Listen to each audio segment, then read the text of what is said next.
would like to put that in the general plan, Okay. in the county overview. And so I was gonna just work up a quick, like, couple paragraphs Yeah. about it and use the map that shows where Treaty O would have been. Yeah. And then work with the TIPOs in the TIPO meeting to see if that, because I don't want to cause anybody trauma. Yeah. But I do think it's an important part of county history that a lot of people just don't know. Yeah. So just wanted to let you know that's what I'm working on. Okay. That's good. Thank you.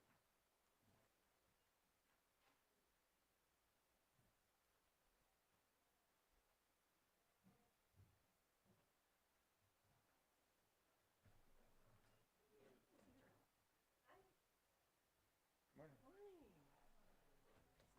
You too. Ego, how are you? Morning. Mind if I Doing move the good. recycling bin so I don't roll Yeah, off? no. First time I think I've been here, I rolled off. Oh. So probably bifocals.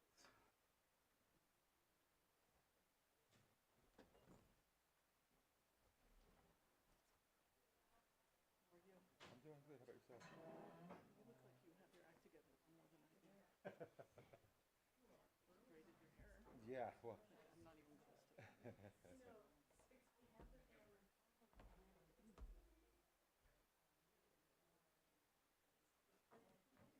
I want to get them to you ready. I appreciate that. I see them off and I will look to it. Yeah. See what I mean? And the top four that I highlighted, those are the new ones. So May, all those keep forgetting. Who does this? Kind of you guys, because last time I Yeah, didn't I put was looking them for in a pen. order. Okay. Actions. I just told Sharon the top four of these that I highlighted, those were from this morning.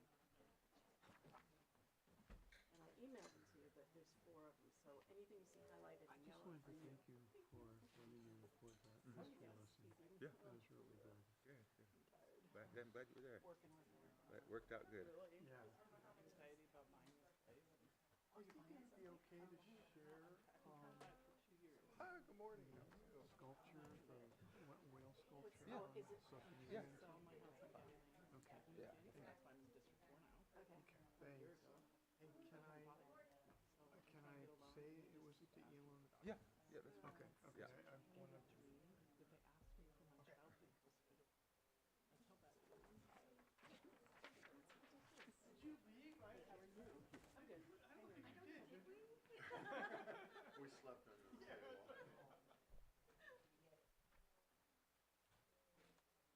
Okay. Yeah, I read this one. You sent this one last night, didn't you?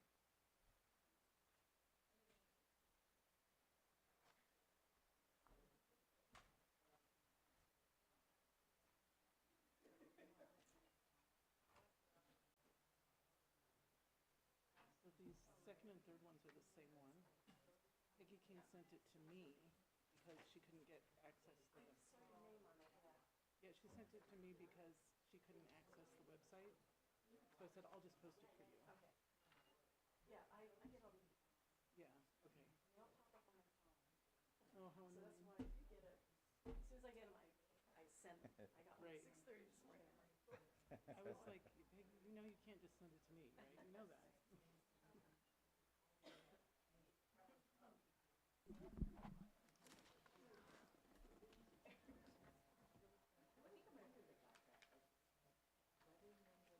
I forgot to put more. I thought I copied them. I was gonna do that when I went upstairs. Oh, here they are. Is that it?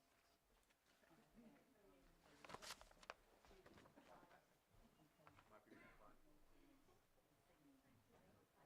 I forgot to put it in. No, that's just the Good morning. How you doing? You doing great. Thank you. Doing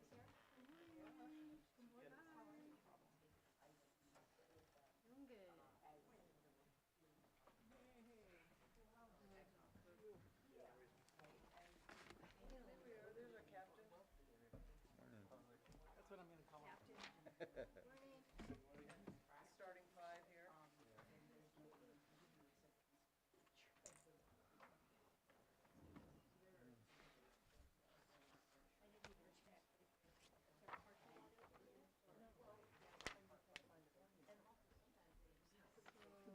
legal notices for this, so I just wanted, I guess you're still gonna ask that. Well, I guess I don't, So, I'll just, just say that there was no, okay.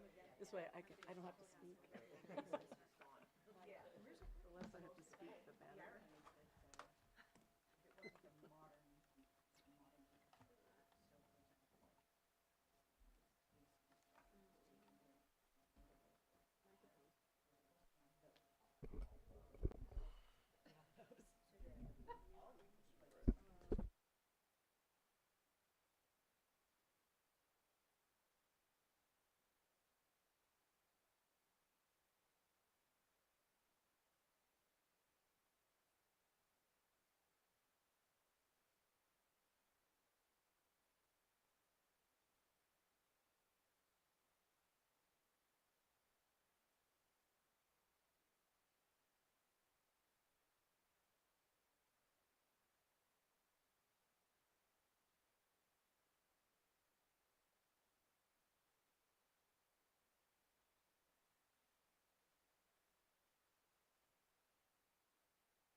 Check, check.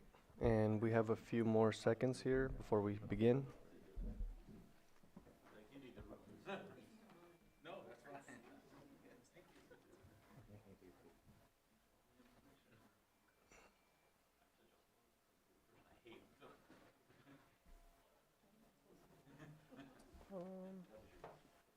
Let me close it. And I am showing a time of 9 a.m. Welcome to today's Planning Commission meeting of June 12th, 2025. And I call the meeting to order at 9 a.m. And can we please stand for the Pledge of Allegiance?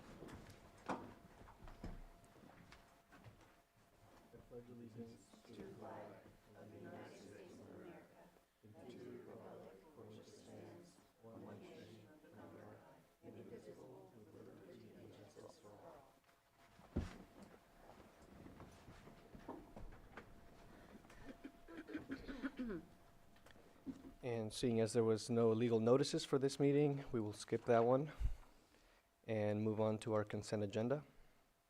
I am looking for approval of the minutes from May 22nd, 2025 Planning Commission meeting. I move to approve the minutes. Second. Motion and a second.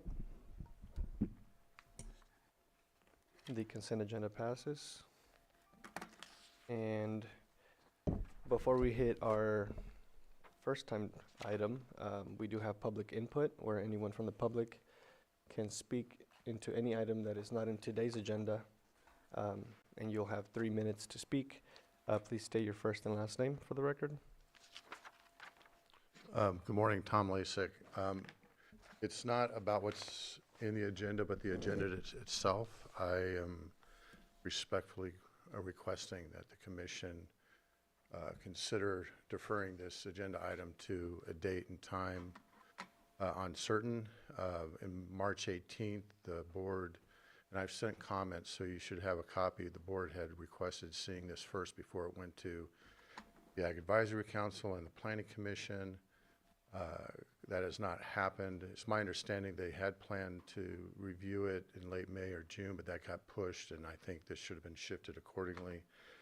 I'm assuming it's an administrative issue, but that being said, the other issue is that there are public comments, not for this meeting, but for the task force that have been compiled from non-cannabis public members that have yet to have been included in the package as it should have been. Those were compiled in November. They were assured they'd be discussed in the task force. They weren't. In January 14th, this came up again. They were assured they would be discussed and incorporated in the remaining task force meetings. Unfortunately, we really didn't have any more task force meetings. Task force was disbanded March 18th. When it was disbanded, this came up again, and they were supposed to be included as part of the overall conversation. To have them just as an addendum and not part of the official attachment, my concern is it wouldn't allow the same level of back and forth discourse from the commission to ask questions of the people of the community, and we'd be limited to only 3 minutes. And that's simply not enough. So my final, just to close, my recommendation is to please continue this so that the board can see it as they requested. If that's not possible, to allow that package to be afforded the same amount of equal time as whatever CDD is about to present, so allow you as a commission to have the same dialogue. If that's not something you're interested in, and or ask CDD as one of your findings to include everything that's in that finding and let the board deal with it. Or let CDD give them 3 minutes like the rest of the public has and see how it feels to be on the other side of that conversation. They've waited years to be heard over and over and over again.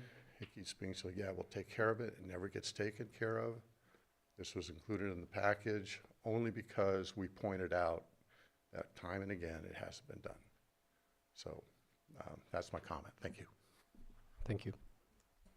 Are we in general public comment now?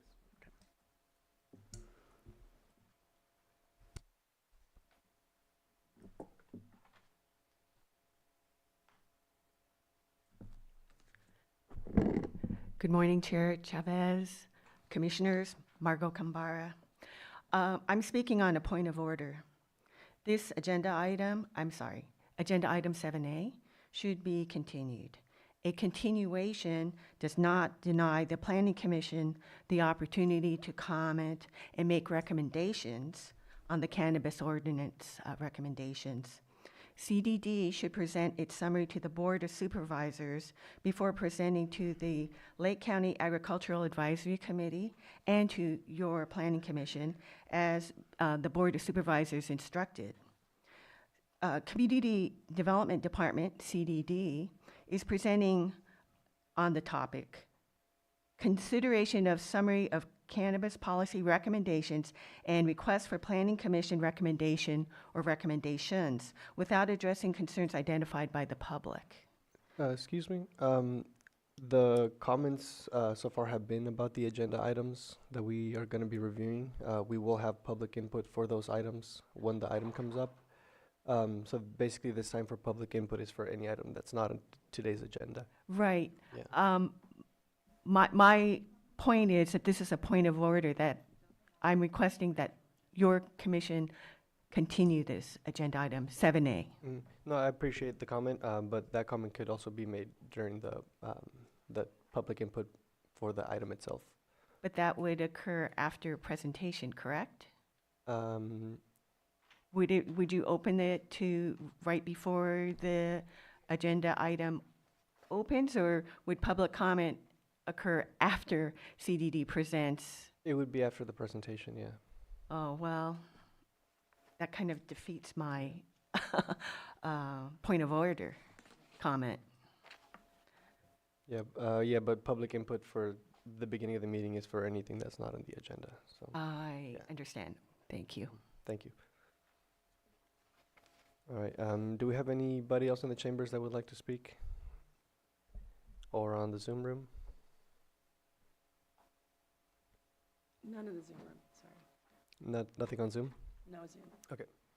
And I do have a time of 9:07, so we can proceed with our first timed item.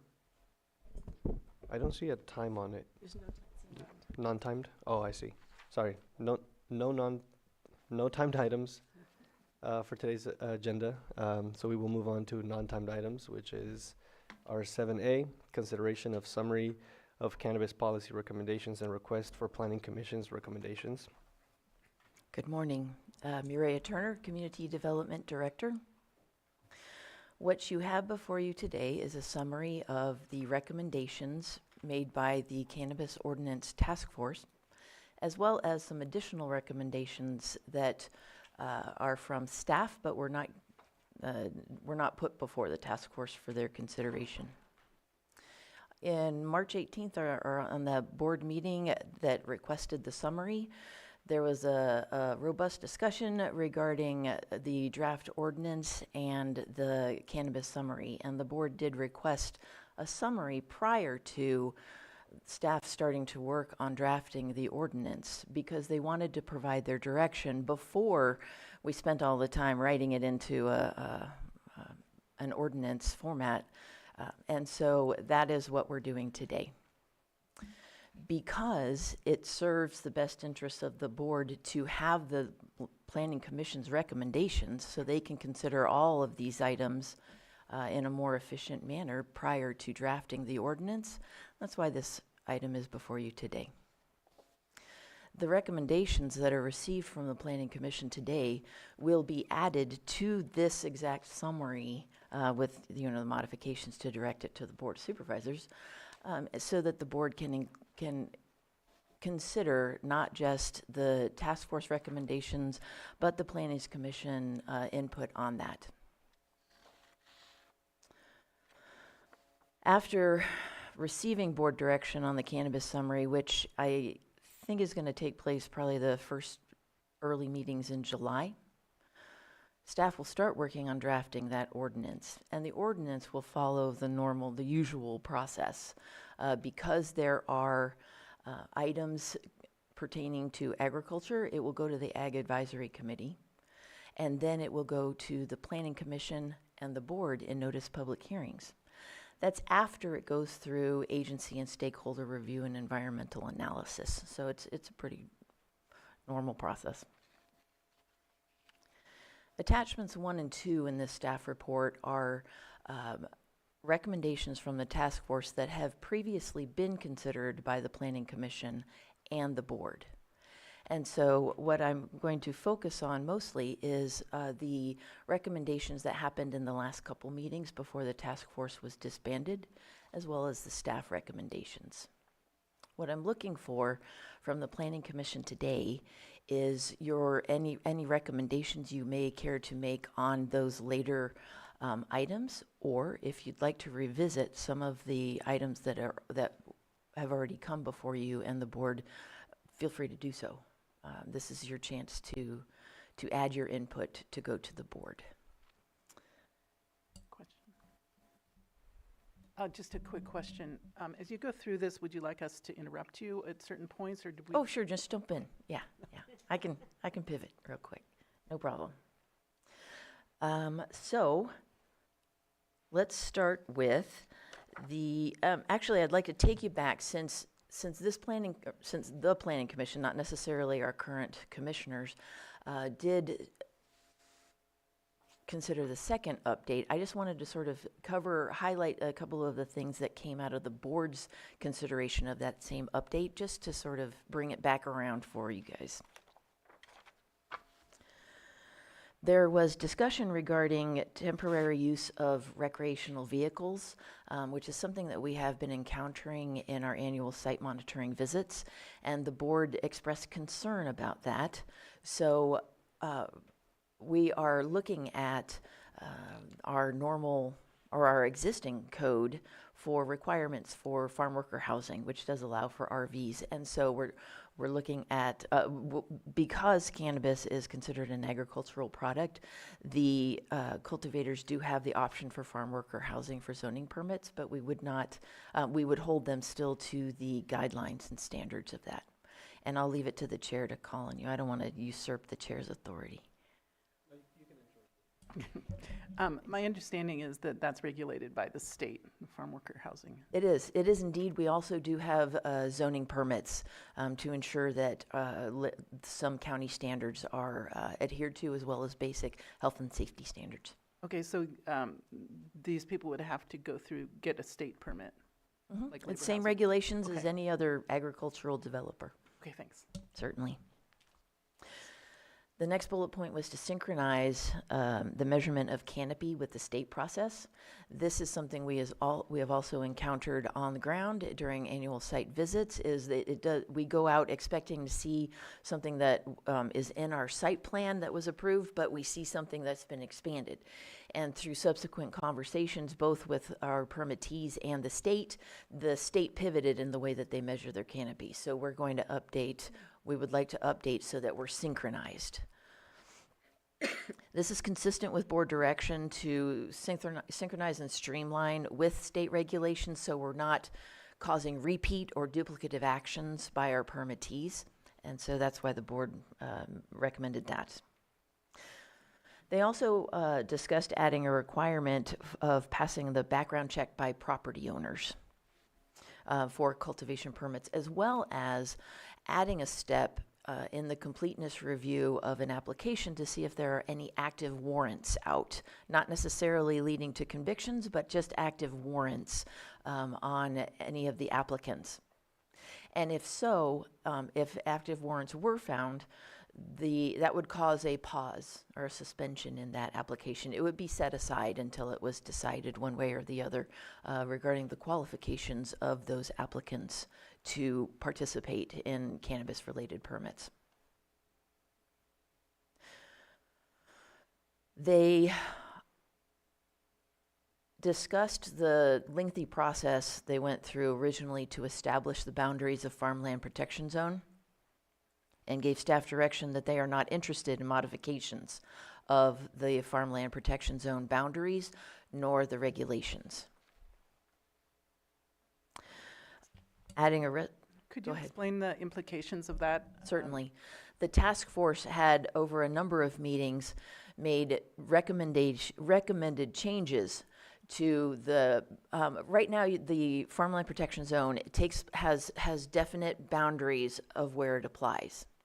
The task force recommendation was to change that from a boundary specific to a type of soil, of the class 4 soils, as well as I think a few additional ones, which would have significantly increased the territory that would have been included in the farmland protection zone regulations, which is prohibiting outdoor cultivation, requiring cultivation in greenhouses. The board expressed its lack of support for that recommendation. I'm sorry, may I ask a question? Is there a map or something? I couldn't find that as far as a map that actually indicates exactly what those boundary specifics are. Yes, there is a map that is attached to that resolution, which, should the Planning Commission request it, we can furnish that. Actually, let's send out a request to staff who is watching. They can probably produce that document. We'll get that down here for you. Oh, that'd be wonderful. Thank you. Additionally, I just wanted to also introduce our resource planner, Michelle Iris, and senior planner, Mary Claybon. They have both been extremely helpful and supportive during this process, and they're here also to jump in if I get something wrong, or if there is a question that would be better answered by them. Thank you. Certainly. Adding a restoration bond to the abatement of greenhouses for abandoned use permits is a priority of the board.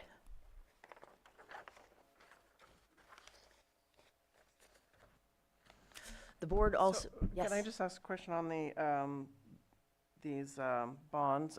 What is the determination of the size of the bond, or is it all just a standard? The bond has to be X, Y, Z, or depending on, say, how many greenhouses they have, or the setup of the particular request? How is that determined? Mm-hmm. The board did not give specifics on that. There have been discussions at the task force regarding mirroring state bond limits.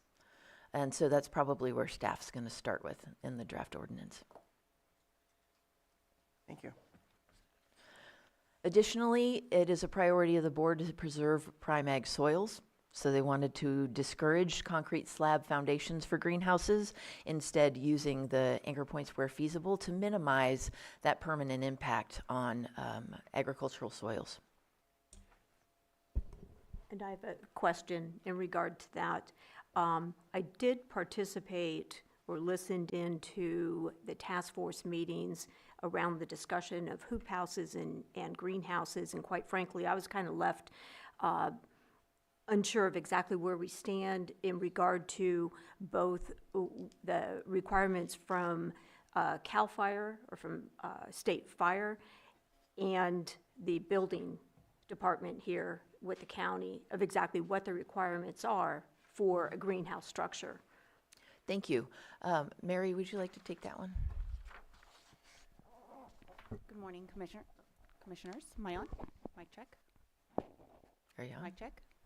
I don't think you're on. Oh, there we are. Good morning, Commissioners. Mary Claybon. The greenhouse structures are permanent engineered structures. These are anticipated to remain on site for the duration of the use permit. Hoop houses, however, are temporary in nature and can only be applied for and utilized for up to 180 days. They're applied for with a demolition permit. Following the use of those temporary structures, a building inspector will come out and confirm demolition of that structure for the season. Question. So do hoop houses have air filtration systems? No. Hoop houses are not equipped with any electrical mechanical systems. They're for crop cover only and can be utilized in light deprivation techniques, but there are no electrical installations within hoop houses. Electrical installations are, however, within the permanent greenhouse structures, especially within the farmland protection zone where they're required to have odor filtration equipment. That was my next question. So I have a question. When it says on here, discourage concrete slabs, you know, that's not very strong language. I mean, we either are supporting it and it's okay if it's applied for and approved, or we're saying we do not support that and we just if want to have indoor, it's got to be a hoop house. So, you know, my concern is the language. It's very, you know, besides the other comments, And very wobbly. So with yeah, that, and quickly to add to that, I mean, my question had to do with the greenhouses. What is the foundation that is required for a permanent structured sure. building? So I'm getting multiple questions at once. So Yes. just give me 1 second to go through those. To clarify, hoop houses and greenhouses do not support indoor cultivation. Indoor is in a permanent structure, like a metal building or something that's not necessarily for light deprivation or for mixed light cultivation. Indoor is utilizing artificial light only. The mixed light component of growing inside of permanent greenhouse structures is to allow for some natural light with some supplemental light as well. So that's the difference. With hoop houses, that is no artificial light incorporated, so it's considered technically outdoor cultivation within temporary structures. Aside from that process, though, greenhouses do not require slab foundations. They're able to be posted on Anchor point foundation, which would tie the corners of the structure down to the earth to anchor point it to lessen any impacts of a concrete slab being poured as a foundation, rather than the anchor point that would have a lesser impact on the land. They would still go through the engineering to make sure it's not going to blow over in a storm, too. So just point of clarification, so when we see greenhouses, there will not be a cement foundation. There currently is the option for slab foundation or anchor point. However, with recommendations, anchor point does seem to be the preferred mechanism, and that is something that the Community Development Department is supporting to protect the farmland. Okay, so it kind of goes back to my question of, you know, when we get a demolition bond, that, you know, very different to take down a hoop house as opposed to a structure with the cement foundation. Yes, that's correct. A demolition for a concrete slab would be more extensive than removing hoop houses that do not have that permanent infrastructure. So at this point, the support is for the tie-down structure. Anchor points. Thank you. Anchor But point. the cement pads are not prohibited, they're just discouraged. Yes, Commissioner Fields, that's correct. I'd like stronger wording. You discouraged, either we're okay with it or we're not. I think that just needs to be looked at. Which how is it's definitely presented. the purpose of today's item. Should there be commission consensus on strengthening that language, that is a recommendation that would be carried forward to the board for their consideration. Okay, so are we looking for formal motions here, or should we just opine? Formal motions or consensus would work for us. And I will leave it up to the chair to decide if you want to go item by item for recommendations or save it all to the end. Would it be better if we go item by item so we can, because I think we might forget some of them? Yeah. Yeah. Otherwise, we won't remember. Yeah. It looks like, sure, before, of course, I'll leave it up to the chair for public input on item by item as well, prior to That's the point of action order by I the was commission. going to ask. I think after we come up with a recommendation, I think we should open up to the public to, if they have anything else to add that could potentially Commissioners? help make It is an item before you, so you would need to open it for public comment. That would be a requirement. You may have consensus on recommendations and changes, and you may also have a motion to recommend all of those changes at once at the end to the board, if that works, if the chair would agree.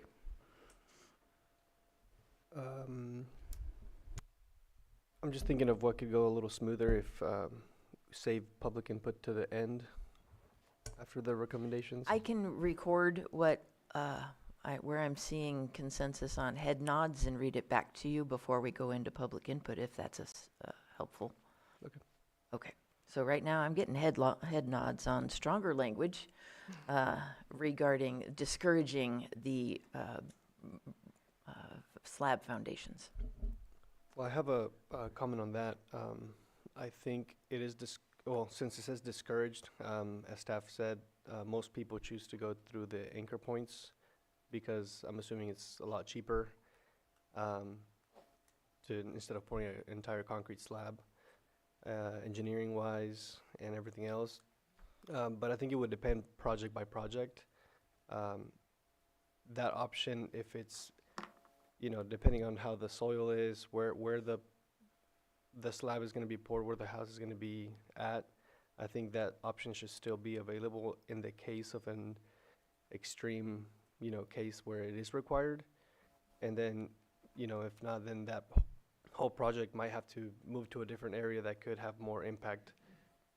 So that's only my my take in leaving it as it is.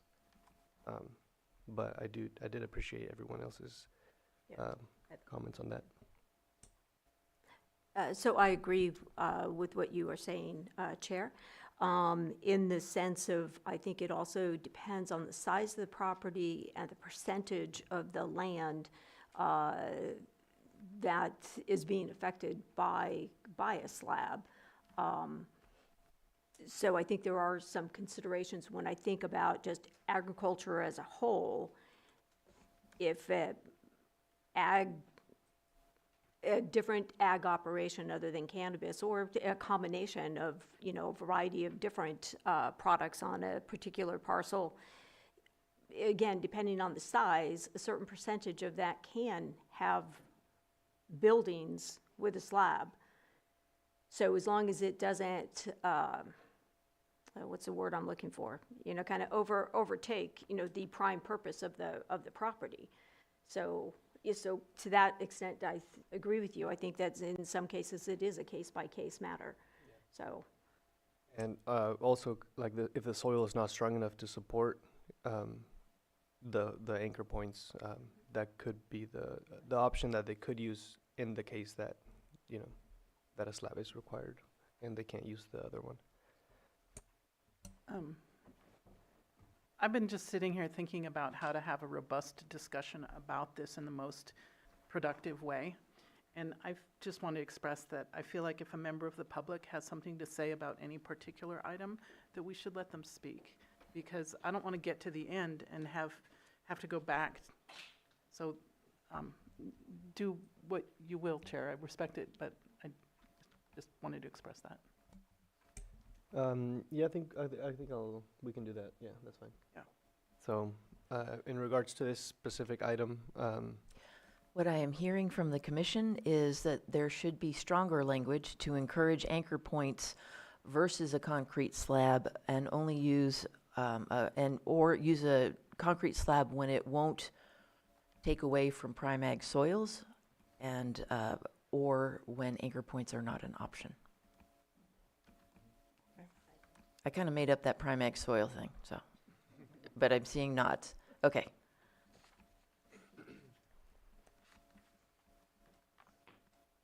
So we can take public input? yeah, so we'll take public input for this specific Yes, I- specific item. or talking recommendation. About greenhouses. Yes. So the one that says make no changes to the, was it that one? Oh yeah, discourage concrete slab foundations in greenhouses, utilizing anchor point when feasible. Just that specific item, or bullet point, sorry. Thank you, Chair. Yes, specific to that item. First and last name? Oh, Tom Lasik again. So this came up in some robust conversation in the Cannabis Ordinance Task Force in the context of farmland protection zones, because they currently don't allow hoop houses in farmland protection zones. There was a desire to have hoop houses in farmland protection zones because of the argument that, well, greenhouses require slabs. It's now been determined that that's not necessarily the case. There are other options. I would encourage the commission to consider that there really does need to be, no longer really needs to be an argument for hoop houses in farmland protection zones, since there is technology that generally supports a greenhouse solution that doesn't use a slab. Thank you. Thank you for your comment. Bill Wilson. In regards to greenhouses and versus hoop houses, I would like to get some clarification. Is a greenhouse considered a structure that is not opaque, that is solid, lights only? That's what you say a greenhouse is? It can't be plastic covered on a foundation?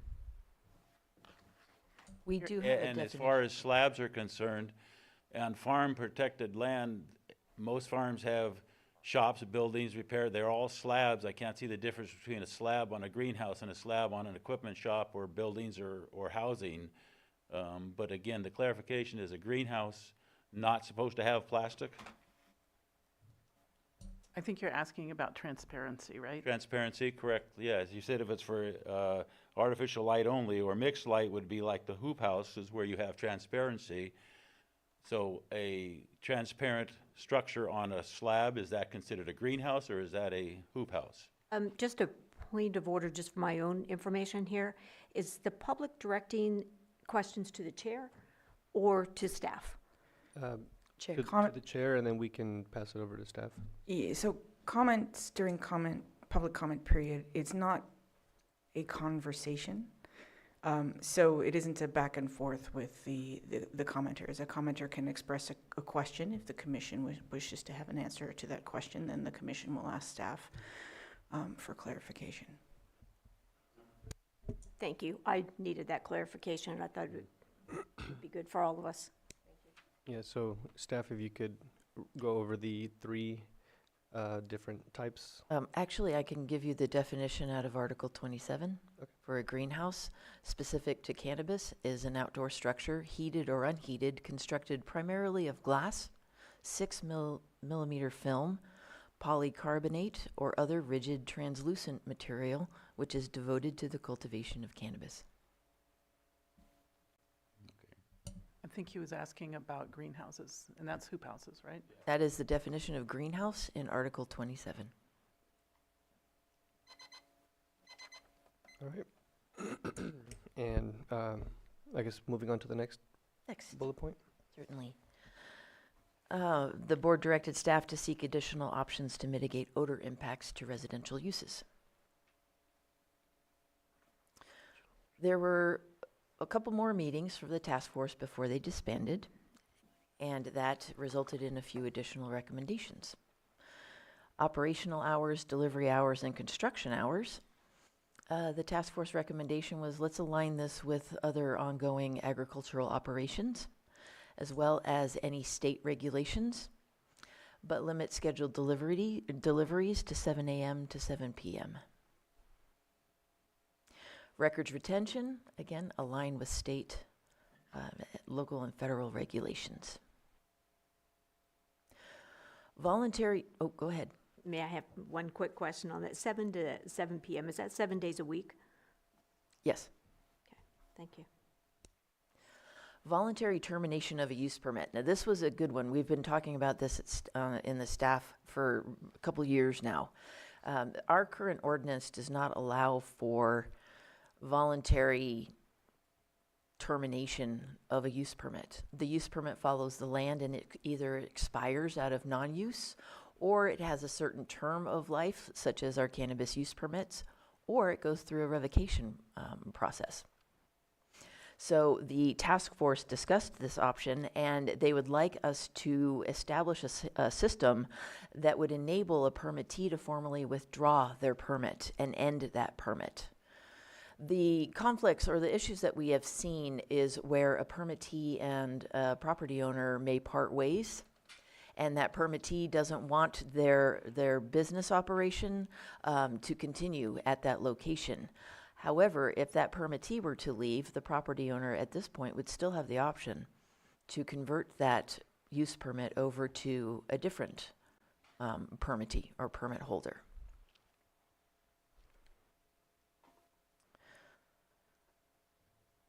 And so it gives a few details on that, as far as staff making sure that we have the proper authorization from that permittee, that the withdrawal or the termination of that use permit is not done outside of that permittee's understanding. All fees must be paid, and the site must be remediated. Can you define what that means, site remediation? Restored to its either original state, or a state that is, this is still nebulous, we're still working it out, but it could also be a state that is acceptable to the property owner. Maybe there's a structure there that the property owner would like to keep. So that's still needs to be worked out in details. Okay, further definition then. Correct. Okay. Or, for example, if that is the case where the property owner and applicant decide to go part ways, since the application goes with the property,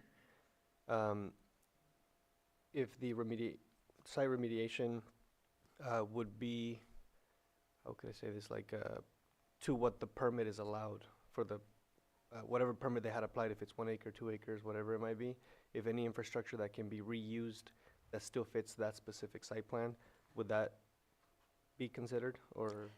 That's a very good question. What I think I hear you asking is, would any existing assets or infrastructure improvements be allowed to stay that are specific to that use permit? That is normally, we do not allow building permits or things like that to take place that would not normally be allowed. Okay, wait, let me start over. Let's say you got a use permit for a cannabis permit and you want to build your 2,000 square foot drying facility before you get your permit approved. We don't allow that. We do not allow any permits to be issued for things that require a use that is still pending. So we'd have to take that into consideration. Is, would this leftover structure or improvements be allowed without the existing use permit? You're asking a really good question that we have not thought about yet. So I appreciate that. We're going to need to give that some thought. So, and then I have a question also, and this is just terminology as far as on the, how it's written here. The opening sentence to this topic that we're discussing now says at any point following approval and before expiration date. And then under item A, it says indicating their decision to cease pursuing the permitted commercial cannabis use. Oh, that's kind of confusing, huh? Because Yes. it sounds like they're still applying. Right. Yeah, no, this would not be for applications in process. The applicant is welcome, or has the authority to withdraw that application at any time. This is only for after issuance of use permit. Okay. Thank you. Thank you for that clarification. Thanks.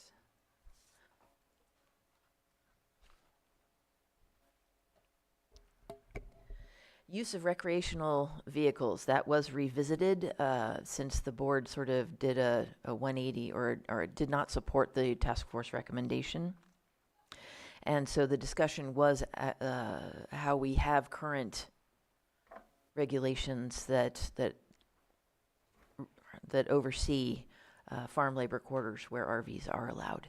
But they'd still be subjected to the health and safety standards. Opt-out or reduced canopy process. So this started as an internal policy. It's not really covered in our ordinance.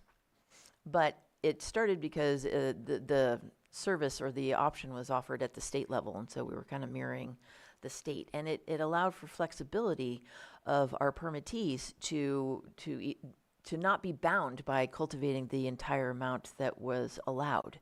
They could opt out that year and not cultivate at all, in which case their taxes would be waived or minimized in a reduced canopy.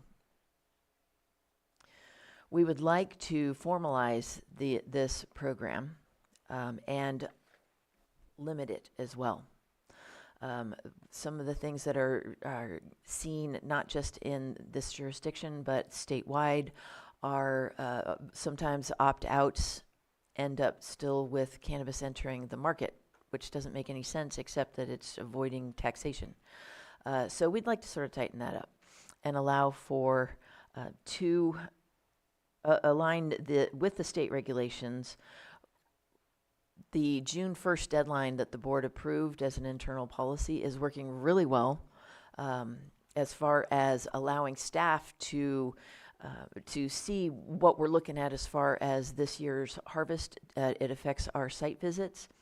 And so that June 1st deadline we'd like to codify, as well as probably only allow a certain number of opt-outs during the 10-year permit process. So when they say opt-out, they just say we're not cultivating this year? Yes. But they end up doing it anyways? Or There have been, in discussions with the treasurer tax collector, that's what they're finding throughout the state. Not necessarily all of our permittees, but that they are finding that there's still cannabis products entering the metric system, but they opted out locally. So this is just an effort to sort of streamline internally our processes and make sure that the proper tax is being assessed for what is actually getting grown. And it looks like Mary might have something to add on that one. Yes, thank you. I would like to add that any project that is approved for mixed light or indoor cultivation that does opt out of cultivation for the calendar year is required to have a site visit during annual inspections, because we cannot confirm that there's nothing inside of those structures without being on site. So outdoor cultivation operations do have the ability for us to use GIS technology and also drones with property owner approval. However, those mixed light and indoor operations where cultivation is occurring within structures do require our staff to go to the site visit, boots on the ground, eyes on the site. And are those unannounced visits? No, these are pre-scheduled visits. That way we can be sure that there's a representative on site. As you know, there are very strict security measures, and all of these sites are locked. So we need to gain access and entry, so we do have them scheduled. And also, around what time would these, because you say annually, so at the moment that they opt out, you schedule that, you know, a couple months down the line, usually when cultivation happens? Because I know that one's like more controlled, right? So you could do it year round. Sure. So with our annual inspections, we do conduct those during the growing season, so we can see these operations actually operating. We want to make sure that there's plants there, and with that each plant is tagged, all of the basic requirements. But we also want to make sure that if there is an opt-out, that there's structures for that we're able to see that during the growing season as well, to kind of circumvent cannabis that's permitted cannabis entering a market illegally if it's being either grown and then not placed into the metric system, or whether it's not being grown at all, and we've identified that and we can share that information with the tax collector's office. And also, for example, like let's say, I don't know how many indoor facilities we have here in Lake County, and how many have opt out in, since we've been doing this. But something that I know the city of Clear Lake does is that whenever there's a vacant commercial property, you're required to do, I think first it starts as monthly. You have to send pictures, a report of what's inside. And then if you're a compliant, property owner, then it switches to quarterly. And then eventually, I think it stops at quarterly, so you need at least 4 reports a year. Is that something that you guys would be willing to do to, for any of those?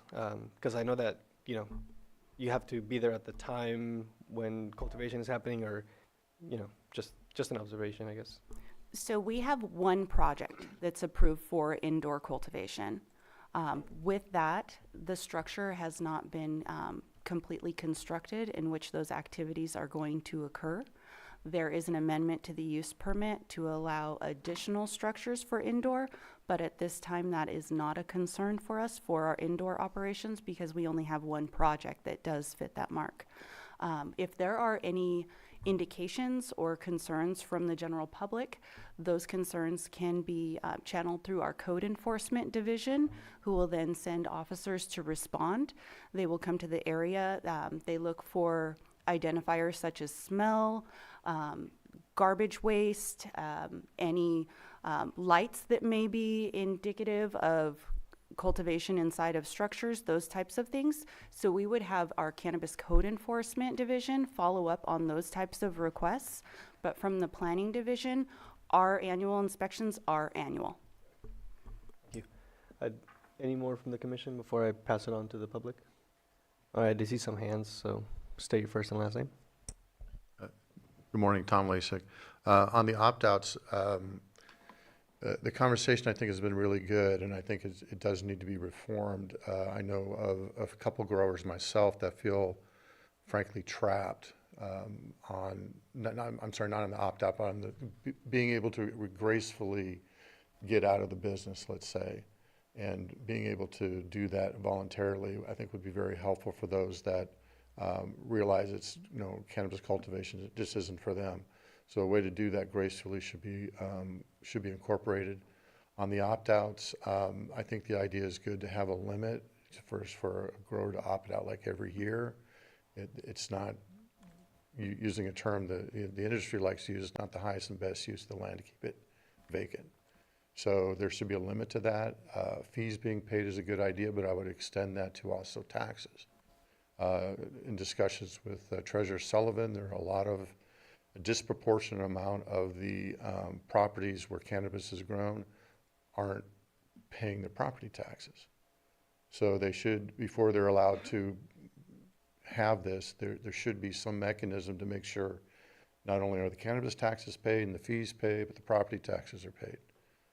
It might be an incentive also that, the first time you opt out, that's fine. The second time you opt out, it encouraged them to either, voluntarily get out of the business or pay a portion of their cultivation tax that they would have paid if they were cultivating.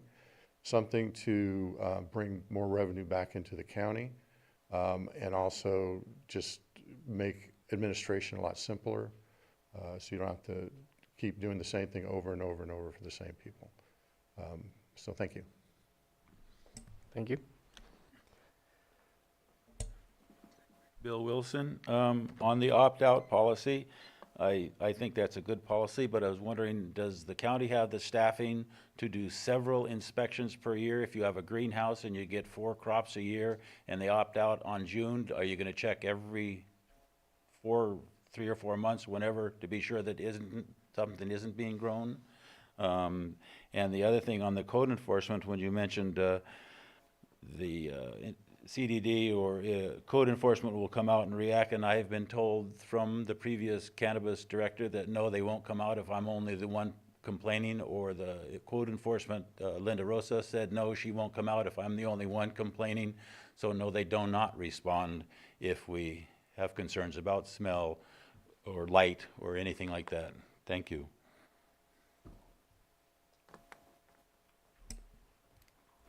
Staff, if you would like to clarify any of those questions, or if there is any answers to those. Is there a particular? There was 2 questions, I believe, right? My question would be, is it up to code enforcement to decide when to go out, or is it written somewhere? We do annual site monitoring visits. It does place a significant burden on staff to do so, and so we do it once a year. We do not have the staff capacity to do it 4 times a year. We do respond to complaints, so aside from our annual site monitoring visit, if we receive a complaint that causes concern, we will respond to that complaint. So I understand that your department responds to the complaint, but is there some way we can write it into this that code enforcement must respond to every complaint? I don't think you would receive department or board support on that one, but if that's a recommendation of the commission, we do not have a requirement, actually. We do use our discretion. We have actually worked a lot with Mr. Wilson responding to his complaints as they come up, because we don't just take them lightly. We do take them seriously.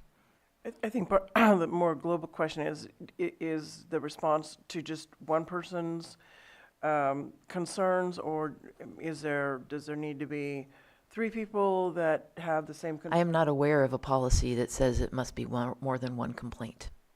We evaluate the complaints as they come in. Sometimes it takes a while for us to get to them because they may be placed lower down on the priority list when we're dealing with houses with rats running to the neighbors, or other things of higher priority in the health and safety issues. But we do consider complaints as they come in. Sometimes they're not handled by code enforcement. Sometimes they're better dealt with by planning. And so we do that sort of deferring or farming out as needed and as appropriate. I'm just concerned because I'm familiar with Mr. Wilson's situation, and he's the only neighbor right there. There's a worm farm or something across the street that has its own odor that's not regulated, but Replies to Mr. Wilson regarding it takes more than one complainant for us to pay attention is not consistent with current policy. I think I understood that it was code enforcement that was saying that, not your department. So I'm not. The employee that he referred to is no longer with our department. I am not aware of code enforcement having any policy that says it takes more than one complaint for us to pay attention. Okay. And in fact, that's not consistent with what I have seen us do in the 2 years that I have been here.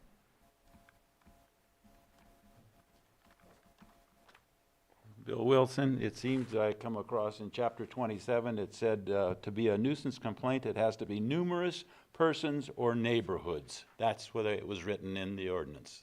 Thank you. That is not consistent with what I have seen take place in our department in the 2 years that I have been here. So is that currently written in the cannabis ordinance? Mm-mm. I'm He asking was for the referring to reference. a different chapter. The chapter of, Chapter 27 in, I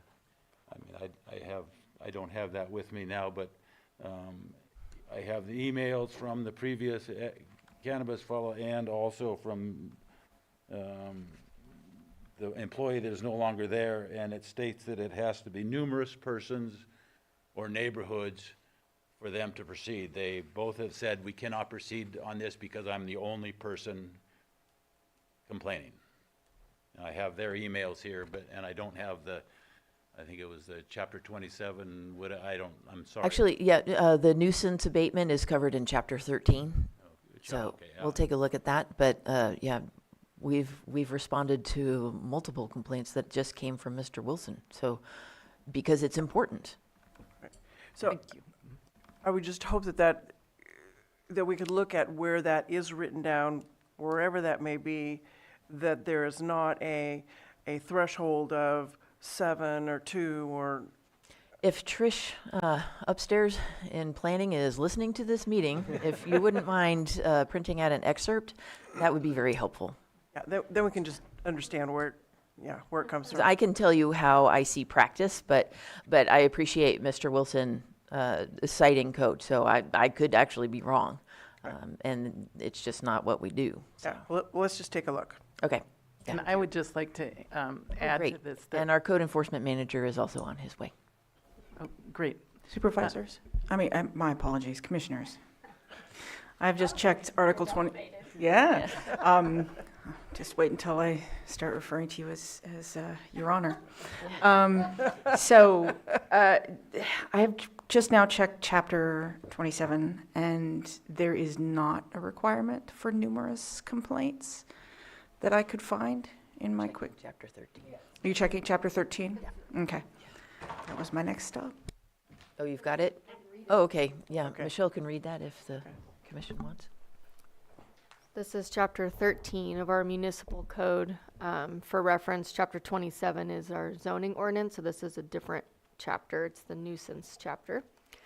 It says nuisance shall mean any condition declared by statute of the state of California or code of the county of Lake to be a nuisance, or 2, any public nuisance known at common law or equity, 3, any attractive nuisance which may prove dangerous or detrimental to infants, 4, any condition dangerous to human life, unsafe, or detrimental to the public health or safety. There are actually 16 of these, so bear with me or stop me if you'd like me to stop.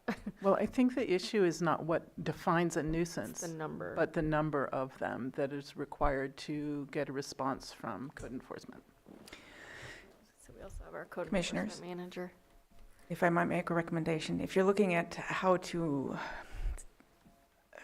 create an increased or a distinction for cannabis uses in this case, there is oftentimes an ability, it happens occasionally in our ordinance where the board adopts language that specifically defines a thing as a nuisance, and that takes it out of the nuisance definition.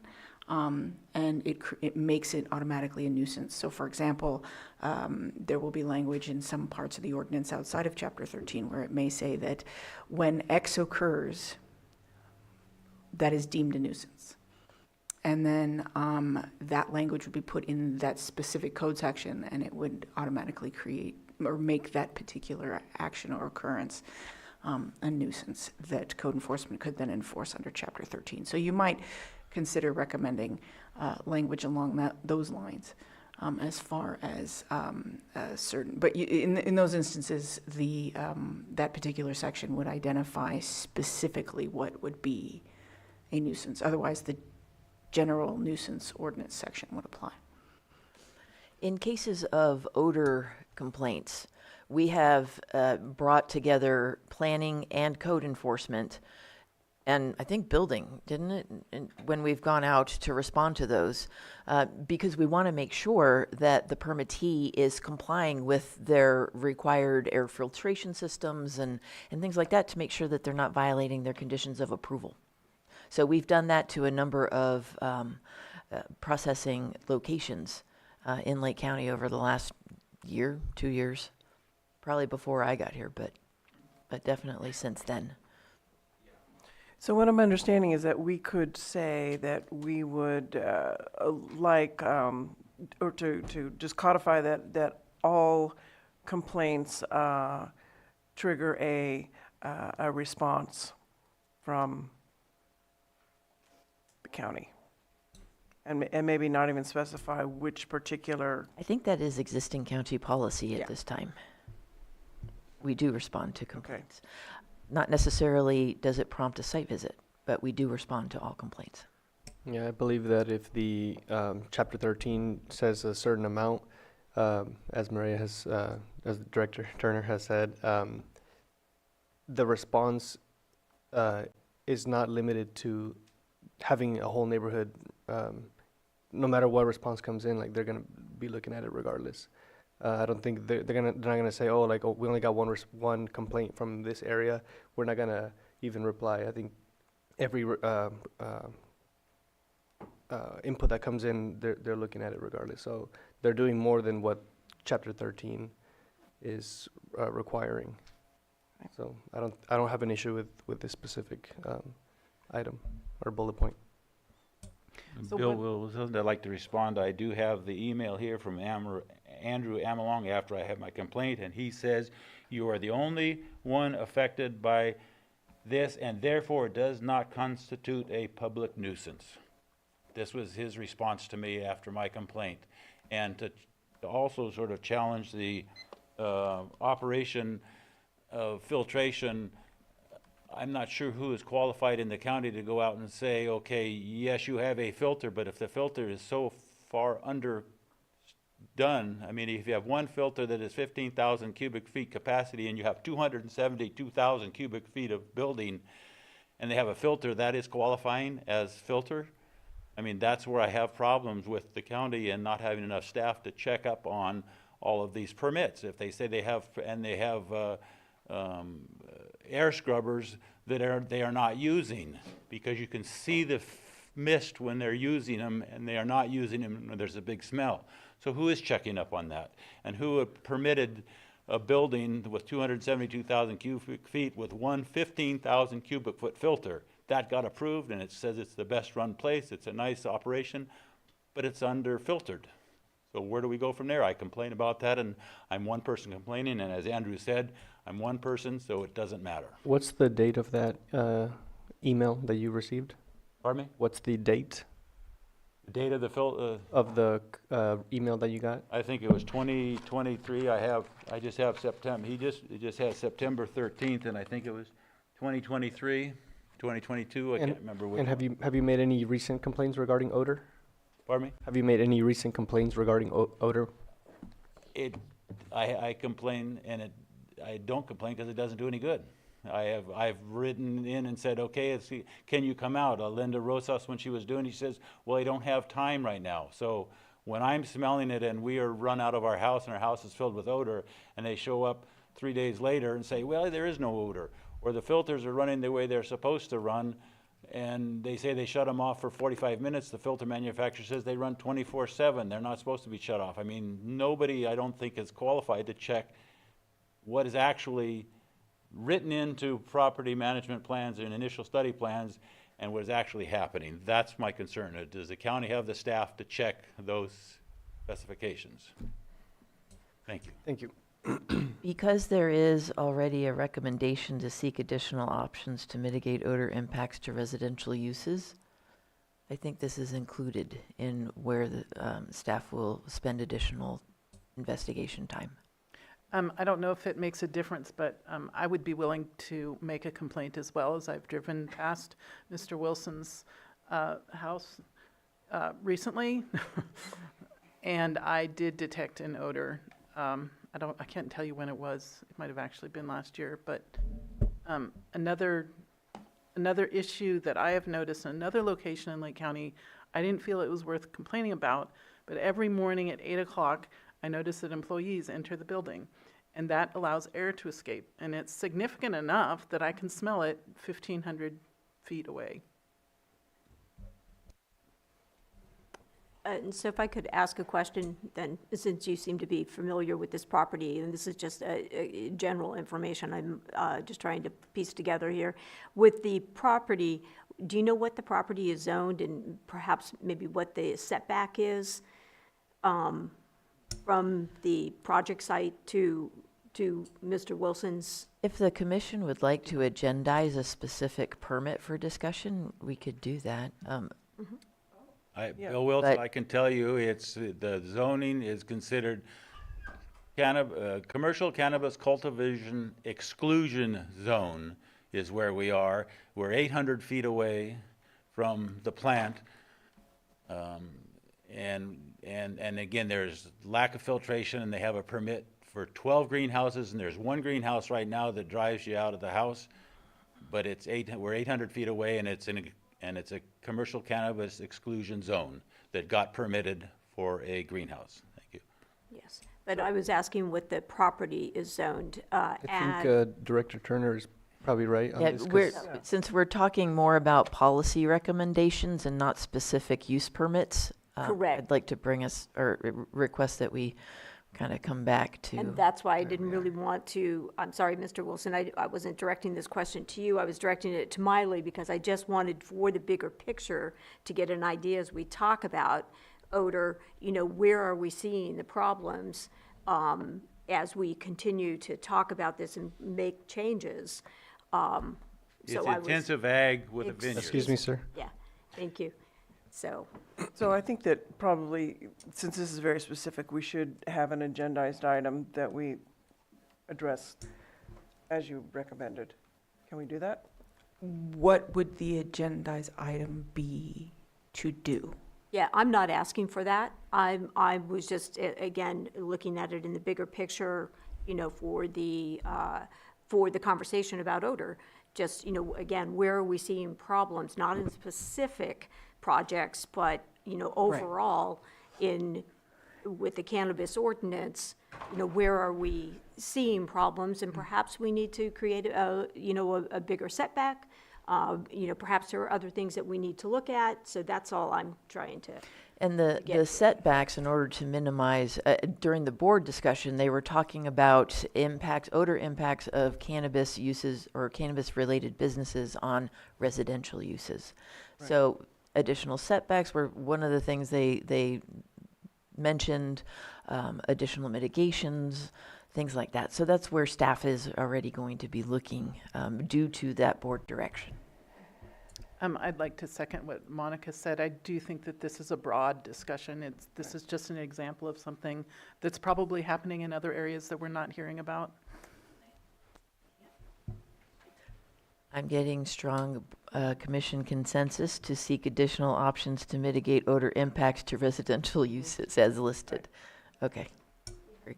Commissioner, to answer your question, the commission is not a policing body, so it does not have authority to just bring people who are making use of a use permit before them for questions.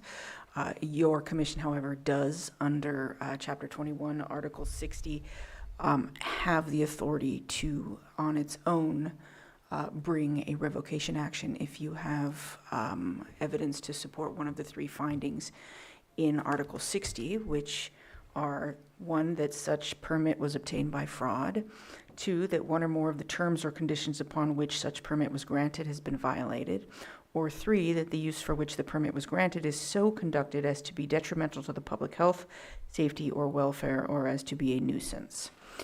So if you can support that, then you can certainly, the Planning Commission may revoke or modify, so you may bring a use permit before yourselves for that purpose. I would recommend, though, that there be significant evidence in the record to support bringing such an action. And I think, so the best course of action in circumstances like this, where during public comment, either general public comment or public comment on an item are brought before you, that you can certainly direct staff to look into it and determine whether or not there is anything to support a revocation. And that goes to, we haven't gotten there yet, but there is the report, I forget what it's called because we haven't gotten there yet, but there is something in these papers that refers to as far as the project review coming back before this body. And I would assume, or I look forward to getting to that discussion, because I think that kind of opens it up for us to then be able to identify. Yeah, I think the issue here is a blending of the difference between a project as an application and a use as an approved use. And the county does not issue licenses, regardless of the language used in the ordinance. We issue use permits. Your commission issues use permits. Use permits have a long-standing history in the law as to what they mean, what they are, and how they function. The same with licenses. The state issues licenses. They are for a specific individual. So that individual has a right in that license. Use permits are not issued to an individual. They are issued and then they attach to the land, which means whomever has the legal right to access that land has the legal right to use that use permit. So in this case, what would be brought before your commission at any given point would be related to the use of that permit. So if there is a misuse of the conditions of that permit, then any permit, not just cannabis, but any use allowed, there are the conditions that allow for that use and under which that use should be engaged. And if those are not followed, then there is a risk that that use permit may be revoked by your commission. The individual is not, while it may impact the individual using the permit, or it may impact the landowner, or both, the individual is not the focus of any of your decisions. It's the use and that as permitted and the use as engaged in. So that would be your area of authority, would be that. And once it's been issued, it would still have to be within that framework that your commission would review it. You wouldn't be policing an individual in their use of the permit in the sense that whether or not they engaged in a nuisance. Under the nuisance ordinance, we do have sections that make an individual and their use of a land, make an individual responsible for their own use of the land, but that is not a section of the ordinance that your commission applies.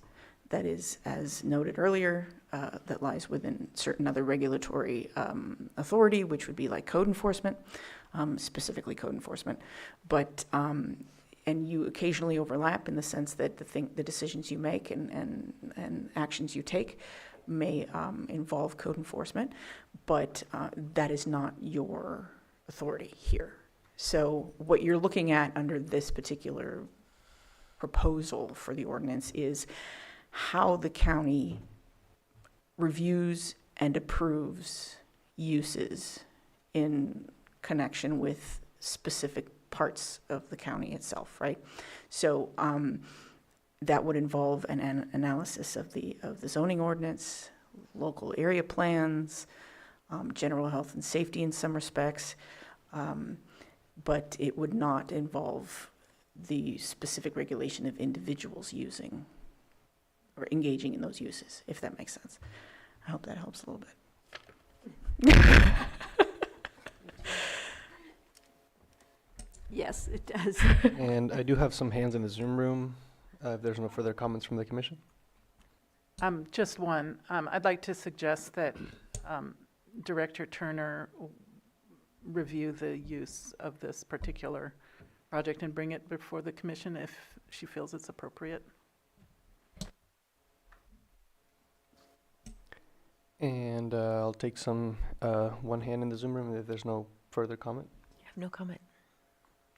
We have Janae Freed in the Zoom room. Janae. Hi, yes, I work for the Central Valley Regional Water Quality Control Board. I've worked with Mary Claiborne a bunch. I regulate cannabis sites in Lake County. Can you hear me? Yes, we can hear you. Okay, excellent. I actually raised my hand during the topic on voluntary terminations.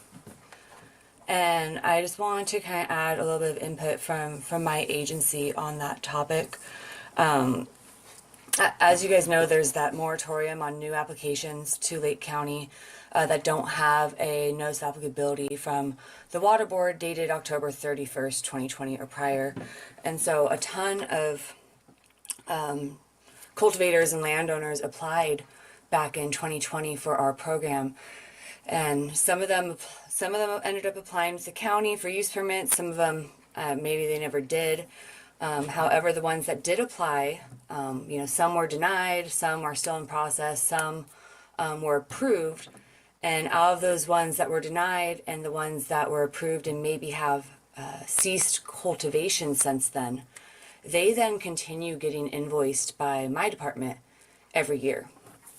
And as I'm sure a lot of you that work in this industry know, there's often a lot of landowner changes and lease changes, cultivator changes, and just general responsible party changes in general, and mailing address changes. And so sometimes our invoices don't even get to them for a couple of years. And now these, we call them dischargers, cultivators and landowners in our program. These dischargers are in debt, and we can't erase that debt because our policy is if you were enrolled, you enjoyed the benefits of our enrollment, and we can't revoke those invoices. And so my suggestion / comment is that when cultivators are either denied permits, or they expire, or they quit payment, or they voluntarily terminate, or any of those ways where they are no longer permitted with the county or been denied access, if there is a way to either require them to terminate with the water board as well before they voluntarily terminate, or at least send me, my department, a message of some sort, put me on the CC list for the termination letter. Because what ends up happening is these people will say, I haven't had a permit for 3 years with the county, or I was never even approved, and now I've been invoiced for 2-3 years, and I don't cultivate anymore, so I don't have the money to pay this. That is my comment. Thank you. Thank you for your comment. One more. We have one more hand in the Zoom room. Yes, it's a guest. You can speak now. Guest, please state your first and last name. Thank you. My name is Angela Emerald. I wanted to go back to we were discussing the concerns over odor and complaints and that kind of thing. And Commissioner Rosenthal is correct. There are annual reviews that right now in the ordinance state the annual reviews are supposed to go to the Planning Commission on an annual basis. And I think that would be the appropriate time for projects to be reviewed for complaints, general health and safety issues concerning the residents. But since the ordinance has been into place, not one project has gone before the Planning Commission for its annual review. So that's a big problem. We need to get that into the works and start doing that so that these issues can be addressed on a project by project basis. Thank you. Thank you. We had another hand in the Zoom room. Nara Darbaka? Nara, state your first and last name for the record.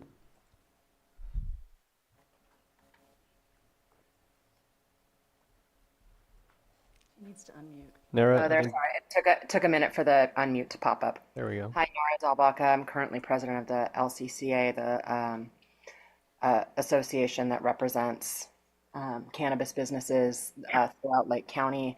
I also served on the task force. I actually just have a clarifying question, right? I'm a little confused about public comment. Today, we have a letter that we were planning to have read into the record today during formal public comment, and I don't know if we should wait until the end to do so, or if we should read that now. And then I also did want to let you know that I do see folks in the room answering questions. I did want to let you know that I believe Jennifer Smith, who also served on the Cannabis Task Force, is also here in the Zoom, and we are here available to answer questions if folks have. If any of you commissioners do have questions for us, we're here, we're available to answer these questions. But I'd love to have a little clarification about if there's going to be a formal time to read that letter. If you would like to read the letter now. Sure, I'm happy to. And then I'll give. We have a 3-minute limit, so I can give you the 3 minutes. Smith just run all over the board. It's not right. All right. Somebody else? I can start it perhaps, and then maybe someone in the room can finish it if I'm not able to hit my 3 minutes, since I may have run it down a little right now. Honorable Chair Chavez and Planning Commissioners, the licensed cannabis industry in Lake County, and in fact all of California, is at a crossroads. Despite numerous headwinds, the industry has continued to grow and establish itself as a major economic driver in Lake County, directly supporting hundreds of jobs and millions of dollars in tax revenue each year. In 2023-24, the cannabis industry generated more than $2.6 million in cannabis tax revenue for Lake County.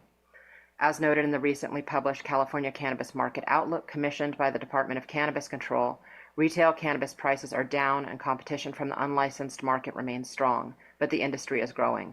This study, which I can submit along with the executive summary, contains recommendations pertinent to this ordinance update.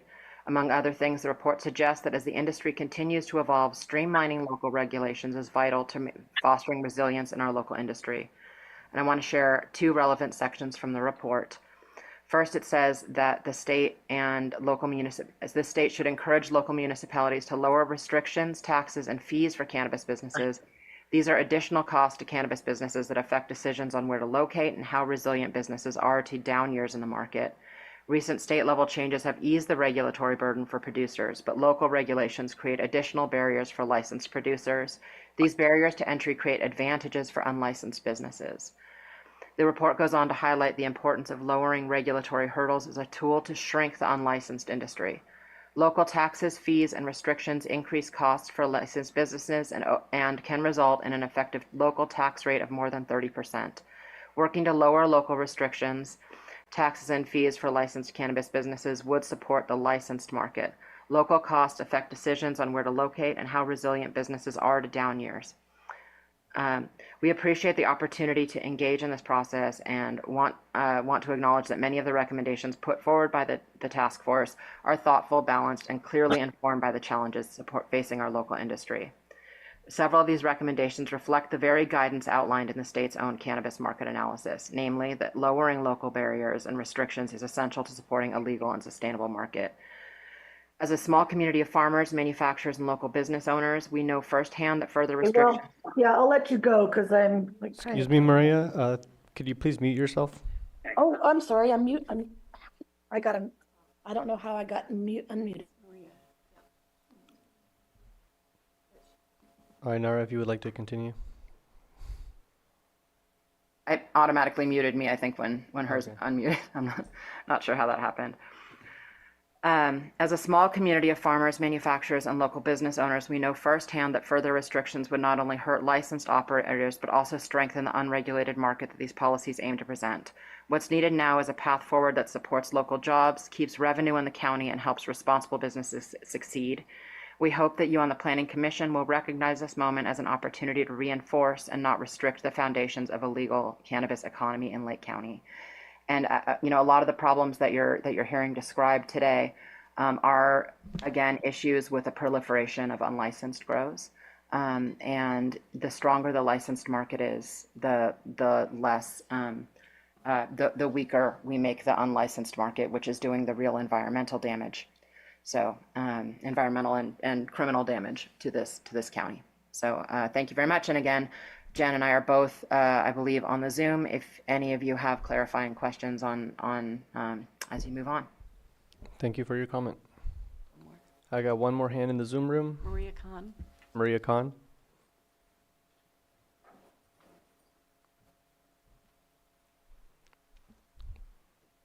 Maria Khan, would you still like to comment?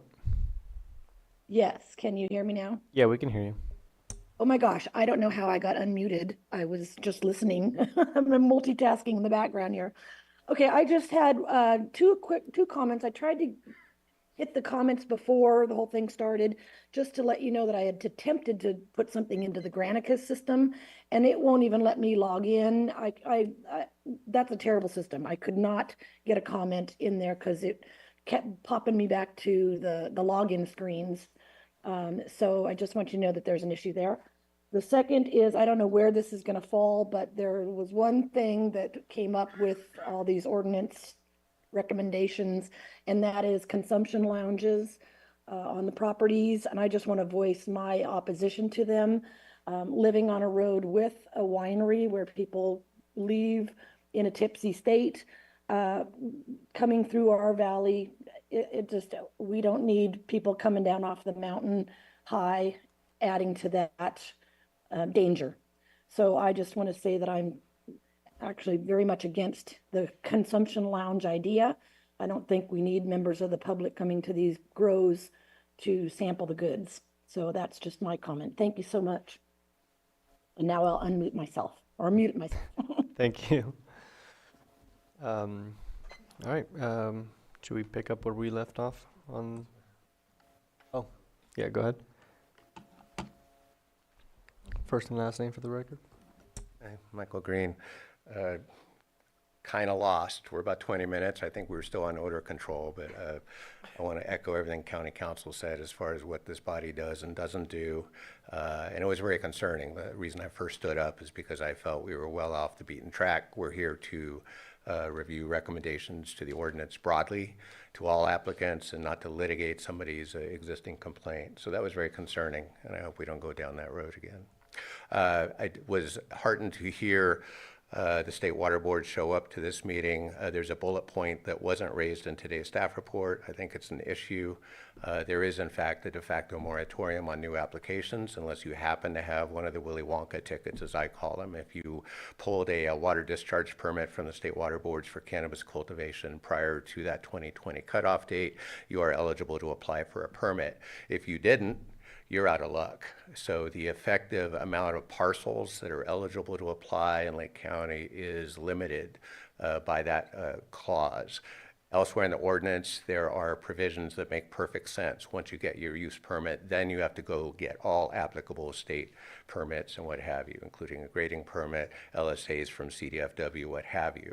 But the way it's written right now, we have a prerequisite. And so I felt for the lady from State Water Boards, oh, if we decide they don't get a permit, can they force them to give up their State Water Boards permit? Well, I can tell you right now, they're not going to give those up because that's the only way they can get a new application in.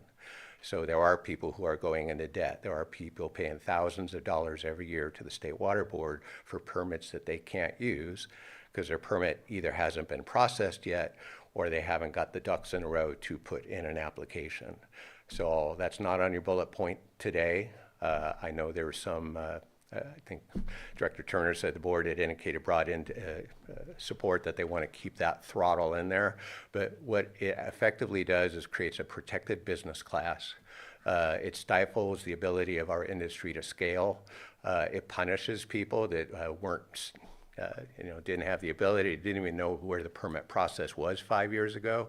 And there's been any number of struggles, both within the department and elsewhere in the county, trying to figure out how to get these things through. So I just want to make sure that the words notice of applicability from the State Water Resources Control Board as they pertain to cannabis cultivation is at this point a throttle on development. And if we are ever going to scale this industry, removing that as a prerequisite, or at least figuring out how to set opening criteria for a new round of applications, you need to get over that hump somehow. But all these things we're talking about, you know, on the ordinance and stuff like that, understand it's a very finite set of landowners that are going to have any opportunity to take advantage of this ordinance until that changes. Thank you. Perfect timing. Thank you for your comment. Please state your first and last name for the record. Good morning, Chair Chavez and Commissioners. My name is Andrew Dobbs Kramer. First, I want to thank staff and the Cannabis Ordinance Task Force. This was a long process to get this here. A lot of thoughtful and challenging conversations occurred to bring these recommendations forward, and I know staff has spent a lot of time doing their research on best practices across the state and try to bring forth the best they can. So thanks to everybody who's been involved thus far. I just wanted to also echo the previous commenter and comment on the NOA situation, because I think that's flying a little bit under the radar here.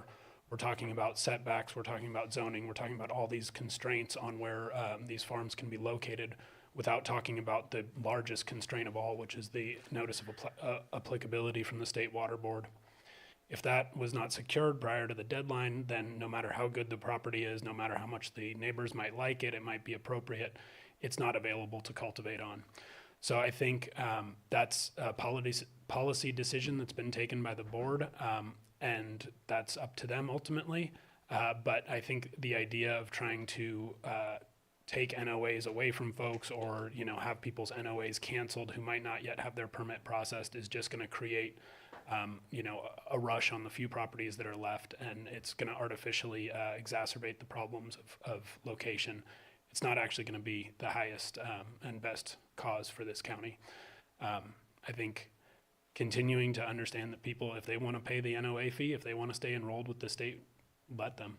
It allows them to have the flexibility to enroll in the future or to submit a new application. There also might be situations where somebody might have a approved use permit and decide they want to change their style of growing and they need a new use permit, and so they need to withdraw their use permit and submit a new application. They shouldn't lose their NOA in that case because they're trying to change their method of cultivation. So I think the NOAs are really important, and the idea of removing them is really problematic. Thank you. Thank you for your comment. First and last name.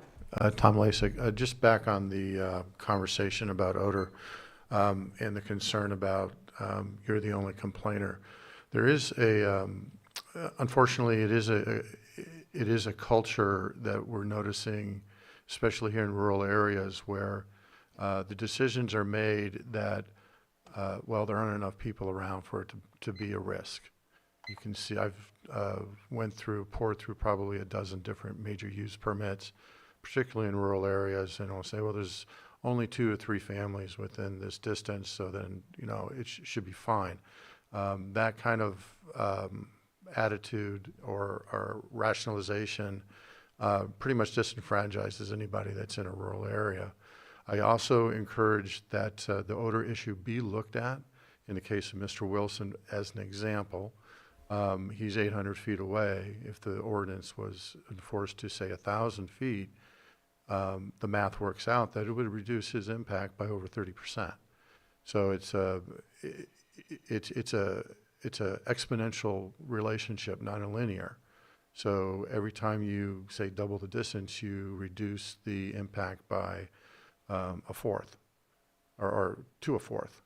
So an odor conversation needs to happen. It's one of the biggest complaints. It's something that is a conflict between neighbors that shouldn't have to be there if it's done properly. And as Mr. Wilson has pointed out, the challenge is getting it enforced. We have these ordinances here because we one of the reasons we have ordinances is to reduce conflict. We also have health and safety reasons as well. But if those ordinances aren't enforced, it pushes the conflict into the community. We don't want that. Thank you. Thank you for your comment. I have one hand. I'll take Chambers and then I'll take the next hand on Zoom. Hello, Autumn Carsey, Artemis Copac. I just wanted to note that when we're discussing the agenda, I think we left off on revocation of permits, and then we've kind of jumped all over to odor and everything else. So I'm having a hard time keeping up with the meeting agenda. So just requesting that we can kind of stick to the agenda bullet points and keep from jumping around. But on the setbacks, odor issues, and having farms conform to further setbacks really does hurt farmers. We're already pushed out into mountainous areas. We're excluded from prime ag soils, and this makes cultivation harder. It's harder to get equipment through these fields. It's harder to compete with, say Desert Hot Springs area or Yolo or any of these counties where they have flat ag land where you can get equipment through it. So it pushes our cost of cultivation through the roof, and it would inhibit farmers from cultivating. Also, the existing permits, how would that affect them if you suddenly double a setback and then the 10-year permit is up? What are those farmers to do if they put millions into those properties and now they can no longer cultivate because they're in violation of a setback that came about after their permit was activated? Thank you. Thank you. I'm going to take the one hand on Zoom. Pardon me? I have a hand on Zoom. Oh, I'm sorry. Yeah. Janae Freed, you may speak for 3 minutes.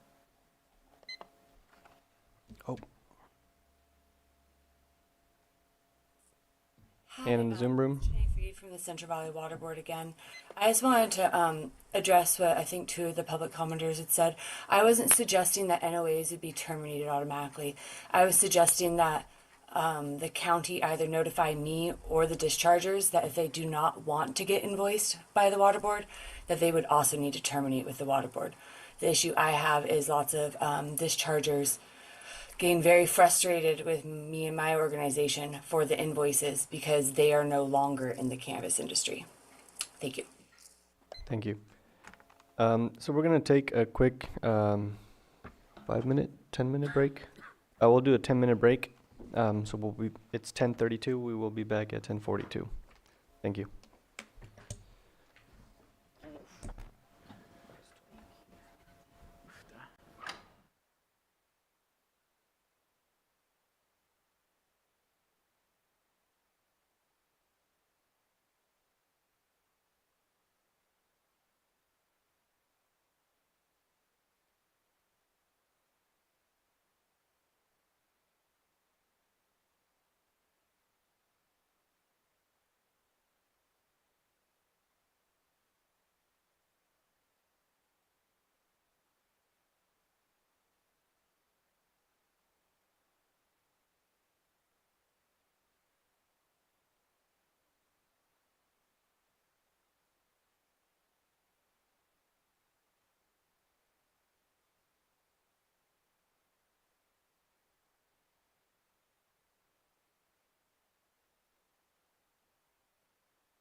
Check, check, check. And welcome back, everyone. We will begin the meeting.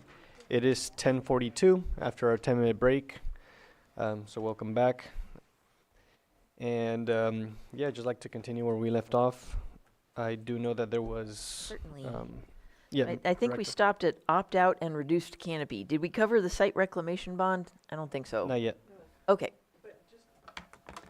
Were we going to have at some later time a global conversation about global issues around odor? Yes. Okay. Part of the one bullet point, seeking additional options to mitigate odor impacts to residential uses, that will necessitate a global conversation on that topic. Thank you. My pleasure. Site reclamation bond. The Planning Commission, or no, sorry, Task Force recommended a $5,000 surety bond because this mirrors the requirement at the state level. That is for site reclamation. They went on to list the It is? That just doesn't look like English. Okay, yeah. Be the Community Development Department. Then the canopy calculation method, they supported the recommendation to synchronize with the state. I have a question on the reclamation bond. $5,000 is not very much to go through and return a property to its original status. So it seems low. There was discussion at the task force meeting regarding that is what is available for the cannabis industry at this time amongst the bond seller people. So we couldn't require a $20,000 bond, or say, for instance. Should the Planning Commission make a recommendation that staff investigate that item for a higher amount, we'd be happy to do so. I would like to recommend that, because $5,000, I mean, sounds like a lot of money, but when you get into some of the things that have to be done, it goes very quickly. I'd like to recommend we add a digit to that. Do you have a preferred digit? To make it simple, let's just add a 0. Okay. Make it 50,000. Yeah. Do we have any information on properties that we've had, regardless of whether it's cannabis or ag or anything, as far as on the cost to restore a property? In other words, I'm looking for something to base this on. That's a great idea. digit. Thank you. I don't have that data offhand, but we'd be happy to add that, or should the commission want to add that to the recommendation, staff can compile that sort of information if we have it available. Yeah, research what is a reasonable thing. I think $5,000. You know, you're hardly getting your foot in the door with. If anybody's ever done any sort of construction, you know that, you know, in a blink of an eye, that $5,000 is gone.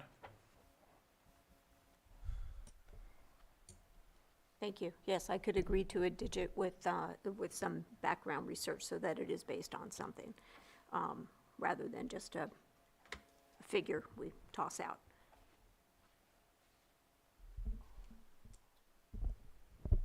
Shall I continue? Yes, please. That concludes the task force recommendations. The next section is staff recommendations that have not been considered by the task force or the board yet. Go ahead. Before we move on, Chair, if I could ask a question, going back to, or staying with what the task force recommended since we received this map.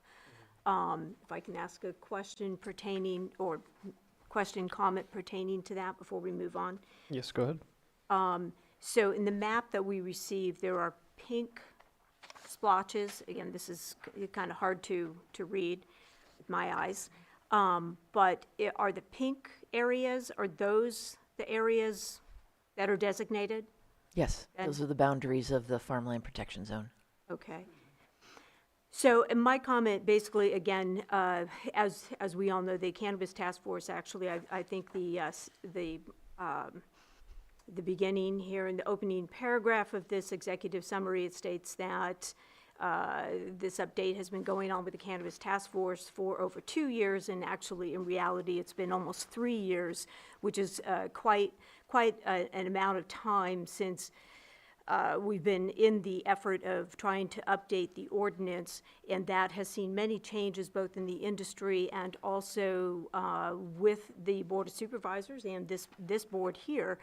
I would suggest, and I did listen to the Board of Supervisors meeting, I forget which date it was, where there was some, I believe it was just 2 supervisors that said they did not want to revisit the farm protection zones. I believe that was at the January meeting, where again, there are 2 new supervisors. I would, I guess, just rather than shutting the door on that completely, I would like to see that opened up, because I see on the map there is no pink areas designated in the District 1 area. And not to say I don't have anything that I'm putting out there now that I think should be included, but I just think doors should not be closed on that discussion. I'd like to second that. Mm-hmm.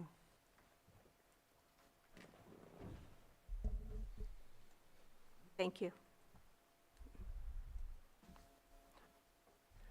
So do you have a proposal for when and who would have this conversation, or? If I understand correctly, that would be a recommendation from the commission that the board revisit the boundaries of the farmland protection zone. Exactly. Well put. Thank you. Yeah, thank you. Moving forward, remaining recommendations. The first bullet point, synchronize ownership description requirements with the state application. The Treasurer Tax Collector, Patrick Sullivan, did present to the board some challenges that his department was experiencing in trying to track down who exactly or which entity exactly was responsible for payment of taxes. He attributed this challenge because there is a lack of synchronicity regarding ownership declarations on the application versus what is required by the state, and proposed that if we were to synchronize our application requirements, that would actually help his department. And so the board, staff is bringing that recommendation to the board. Thank you. Not just for that one, we would also like to seek additional synchronization with state regulations to simplify where possible. This is actually just a regurgitation of previous board direction. But we would like to look throughout the entire application process to see where appropriate we could make recommendations to the board for synchronization for the purpose of streamlining our application process. Part of the board direction is not just to support our local permittees for legal cannabis activity, but also to have a zero tolerance for those who are not trying to operate within the regulations of the county and the state. And so one of the recommendations that we have brought, where we intend to bring to the board, is to allow for a reason of revocation recommendation to include unpermitted cannabis activity off-site by a permittee.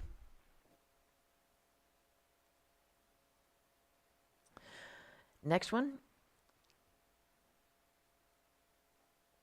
Really quickly on that one.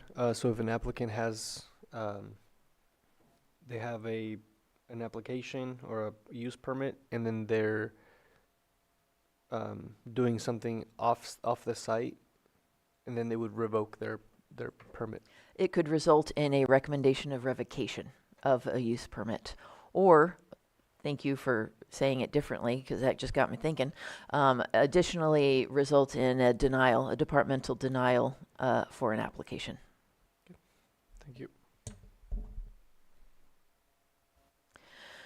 We are also always looking for internal processes that we can streamline to simplify the application process. And additionally, in that same bullet point, though I don't know why I stuck them together, sorry, is resulting from the processing of hemp permits that we have been doing so far this season. We do not have a setback between the premises where the cannabis cultivation is taking place and where hemp cultivation can take place. We would like the board to consider establishing such a setback to aid our staff when they're in the field to be able to better differentiate what is the cannabis cultivation area and what is a hemp cultivation area. Before you move on, can you describe perhaps a couple of those internal processes to improve the improvements for the streamlining? I didn't have anything in particular in mind yet. Mary, do you know of any? Not to put you on the spot, but. With this implementation for internal processes to improve streamlining and simplifying, this would be specific from my perspective to amendments to use permit. These are use permits that are already approved projects. They have operated. However, over the course of time, the operators have determined their farm is missing an element, whether it be a processing facility or wanting a section for immature plant propagation, those types of things. So being able to streamline processing a project that has already been approved by utilizing some of those same studies originally and then updating any technical memorandums as required if there's additional water use, things like that, would be extremely helpful for staff when we're going through this, because we are treating amendments to use permit as brand new use permits. So we are requiring all of the same requirements for these folks to go back through the process again after they've already done it and been in operations and determined where their farm is lacking this particular area.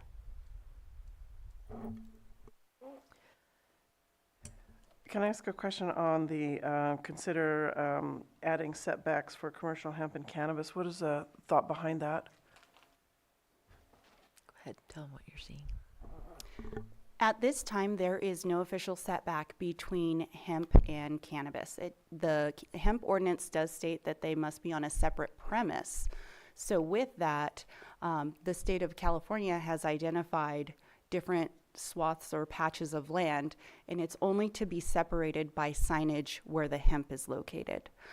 We've had several discussions with the agricultural department staff on how we would address this and how we would move forward while we're issuing zoning permits for hemp, also working with the ag department, because hemp is a crop that's under their purview. We would just issue the land use entitlement and not oversee that crop the same way we do with cannabis.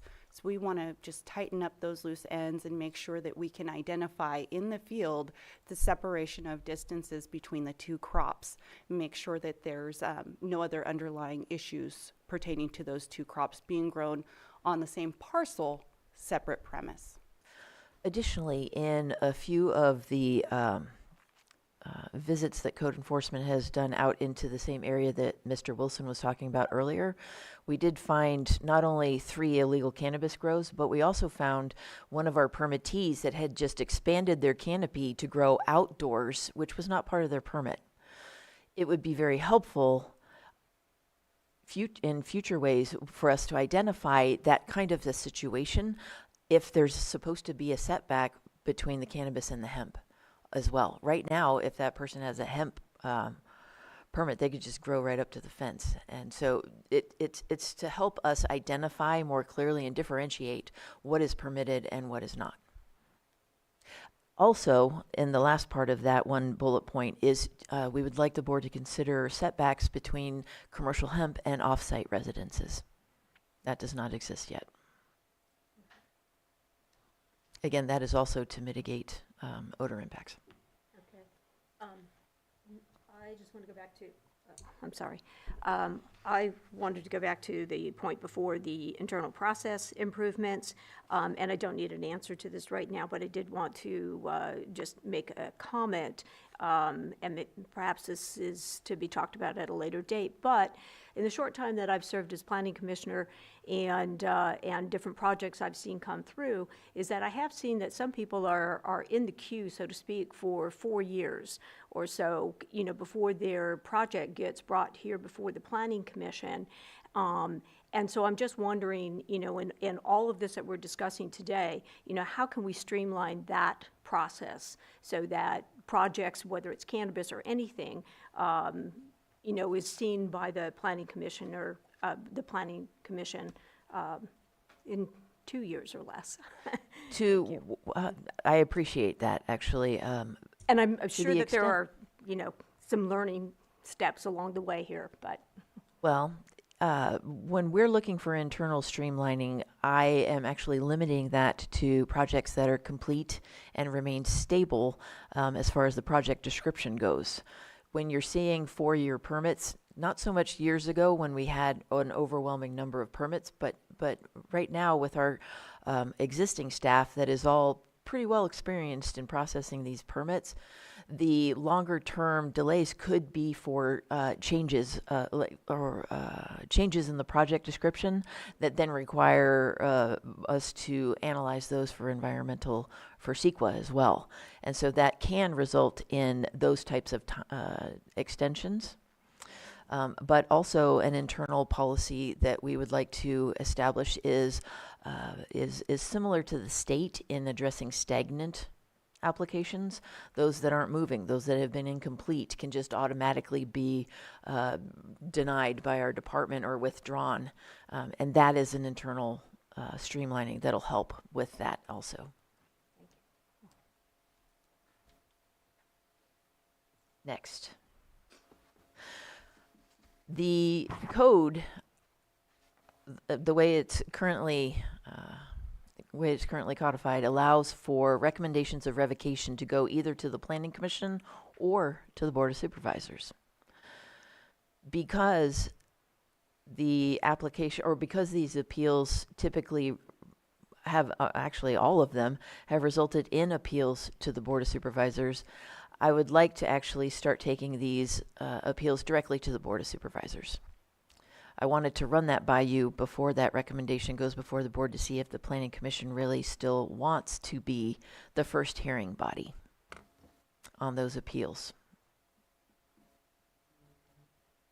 It will save significant staff time, that being my time, actually, since I do the appeals, to take it to the board, and then the appellant still has their due process rights that to appeal a board decision, but it would be to the Superior Court. And then it would cost the applicant less also, because they don't have to go through the appeal process. They'd save $1,000. I don't know what the fees are for court, though, because that would still... Right. I'm sorry, I thought they appealed to the Board of Supervisors. Currently, I take recommendations of revocation to the Planning Commission, and then due process allows for an appeal of any Planning Commission to the Board of Supervisors. So I would think that your question should be addressed to the Board of Supervisors, whether they want us to deal with it primarily or not. Mm-hmm. I absolutely intend to take that to the board. As usual, they would want to know what the Planning Commission recommends as well. Mm-hmm. I am fine with it moving forward to the Board of Supervisors. So unless, of course, they would prefer that it come to us first. I'm all in favor of whatever thing is most efficient. Yeah. Thank you. I kind of appreciate having or going through these projects that are denied, just because we get an idea of how we approve the projects that we're... This would be limited to revocations. Revocations, yeah. Mm-hmm. Not denied projects. Mm-hmm. Oh, yeah. Right. Oh, right. So any projects that are for revocation, we do the hearing. And then you're saying that basically after they go and do an appeal right away. So I guess I was kind of just using that as using those revocation processes to see how the initial applications, how to deal with new projects that come before the commission for approval. So we're able to see, what kind of things to look for and potentially like what kind of questions we should be asking the new projects that are being applied for. So I don't know, I do learn a lot from these revocation hearings, and just seeing what not to approve in the projects that are coming to the commission. But if I can make a suggestion too, is that we can watch that either by attending the Board of Supervisors meeting and learning that way, or watching the video clip of the supervisor at your convenience. That is true. Thank you. And so along the line of saving staff time and time and money for the applicant as well, I'm all for it, the efficiency, and just having it go directly to revocations, going directly to the Board of Supervisors. Yeah, I agree with you. And I don't think we get that many. So It's used as a last resort in our department. We really want to avoid them if we can. So I see 3. That counts as consensus unless there's any further. Okay. I'm writing that one down. And that concludes the staff-related recommendations. I am open to any further questions. Are there any topics that the commission sees as missing from this list that you want to make sure the board considers? We're open to your input, please. Thank you. I just have a question on the second page of your memo. It says, as of the date of this memorandum, and it notes how many applications are in the queue, and those are being considered. So is there a map that we can find someplace that has where all these are through the county, so we get a sense of just a sense of the distribution or just where they are? It's hard when we get a recommendation or a request to approve an application and we only see the one application. We don't see it in the global sense of everything that's around. And so sometimes we're approving things sort of in a silo. We approve this one, then we may approve another and not see the entirety of the of what's going on there. So there may be a map. A normal part of our presentation for each proposed use permit is to show permits both approved and pending within a 1 mile and 3 mile radius. We will continue to include that, but we would also be happy to show you a comprehensive map should the Planning Commission desire that as well, countywide. Yeah, I mean, if there's one existing on the website, help me find it. We don't have it on the website. Okay, I would like to see it. So would I. Perfect. You had a question? I'm trying to get the pages right, but in my notes from the reading, I have it on page 10. Prohibited activities, tree removal, section 27.3, reads, the removal of any commercial tree species as defined by the California Code of Regulations, section 895.1, commercial species for the Coast Forest District and Northern Forest District, and the removal of any true oak species or tan oak for the purpose of developing a cannabis cultivation site should be avoided and minimized. I'd like to see that changed to actually prohibited, not just avoided.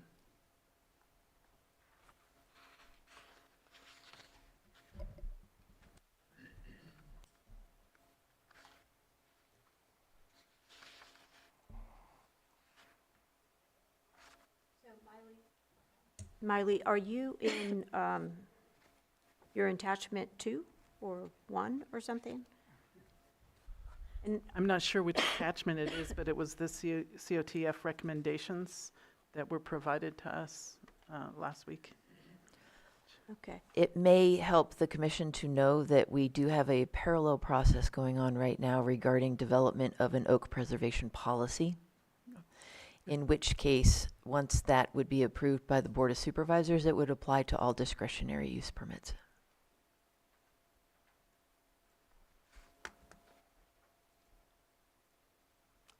So in other words, that may be coming back specifically for this commission to consider in the future. Thank you. All right. Any further questions from the commission? I think we need to address water consumption in this, and maybe I'm not understanding the process, but we had a lot of input about water for today's discussion, not in this room, but in written form. And I'd like to hear what is being done to, I learned a lot today from the woman who spoke from the State Water Board, but is there anything we're doing to protect our water resources? Are we requiring hydrology reports? Yes, the zoning ordinance does allow for the department to require any report that they deem necessary for analysis of a project. And so we have, since the drought proclamation was rescinded, we have continued to require hydrology reports for any discretionary use permit that is proposing ground or surface water use. So not for those using municipal water, but any permit that proposes using ground from a well or surface water does require a hydrology report. We are also currently working internally to establish a criteria required for hydrology reports so that they will be more standardized and also be easier for both the public and the commission and staff to understand and apply in our staff reports and our evaluation. I'm very glad to hear that. I'd also like to suggest and urge you to do it in-house, because I see these people hiring their own hydrologists, and I know that anytime you hire somebody, there's a sense of obligation to do what the person who's paying your fee wants. And I'd like to see it done more objectively. That's all. Thanks. We have worked internally regarding past recommendations from or input from the Planning Commission to hire to contract with professionals for the cultural resources report, as well as possibly we have talked about the hydrology reports as well. We're encountering challenges, just so you know, because there aren't a lot of hydrogeologists to go around. So that's why we're focusing more on criteria that should be required in the report, so that we can all use them and won't just need, it's not like a secret language that has to go from one hydrogeologist to another. So we're trying to bring that more into a usable condition. All right, so I'm going to open up public input. I would like each person that is going to come to speak to cite which specific bullet point that starts on where we left off, right after site reclamation bond. If you would like to comment on any of those bullet points, state which one, and then proceed with your comment. Good morning, Chair Chavez, Commissioners. Actually, mine actually stood up to talk about the site reclamation bond, if it's okay. Just so you know, that raising it from $5,000 to $50,000, if in absence of anything else, is probably necessary. But I would like to point out that in the conversation March 18th in the Board of Supervisors, there's a lot of discussion about why cannabis has a reclamation bond. Do other industries have it? Things of that nature. And one of the things that came out of that is because the way the permit is set up, and perhaps Director Turner can explain it better than I can, the same difficulties Treasurer Sullivan's having collecting and code enforcement, things like that. It's difficult for that to be done in the cannabis industry. So there was an alternative discussion that if you can tie the landowner to the permit, then code enforcement could use their powers to do what a reclamation bond might entail.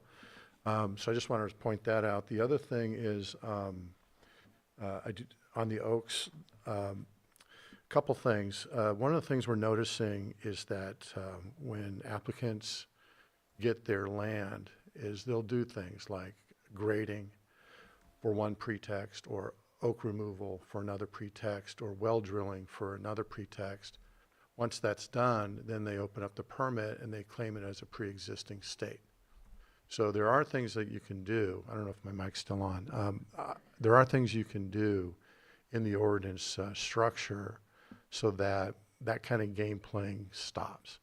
You can say, if you're going to remove this for this type of purpose, you cannot apply for a permit for some other purpose for X amount of years. Otherwise, it becomes part of that. So if you're going to drill a well for domestic use, but your true intent is for cannabis, then you can't use that well for cannabis. You'll have to wait. That would provide some level of protection, and there's language that can be used in those other permitting processes to provide that protection.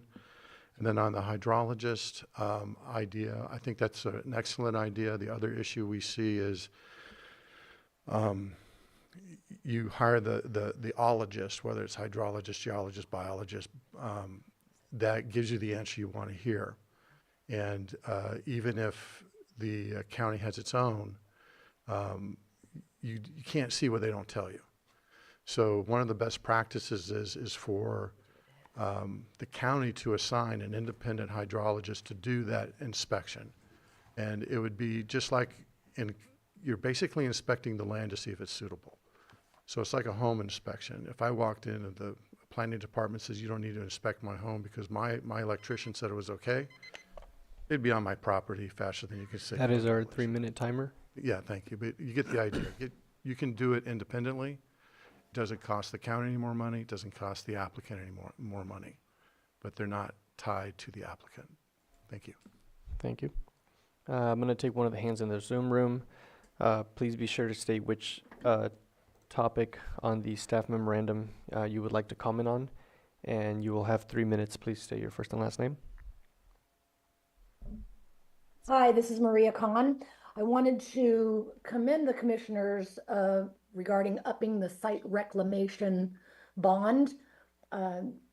We know from past experience, and you probably are all sick and tired of me bringing up Sowers, but I do speak with Jonathan Walters, who is a Sowers guy, and they said that they initially put in $1 million to restore the land after Sowers left, and they were expecting to put in another $1 million. So that was a very large project, but I think maybe the bonds could maybe have a couple different levels of bonds for the very small ones up to the very large ones.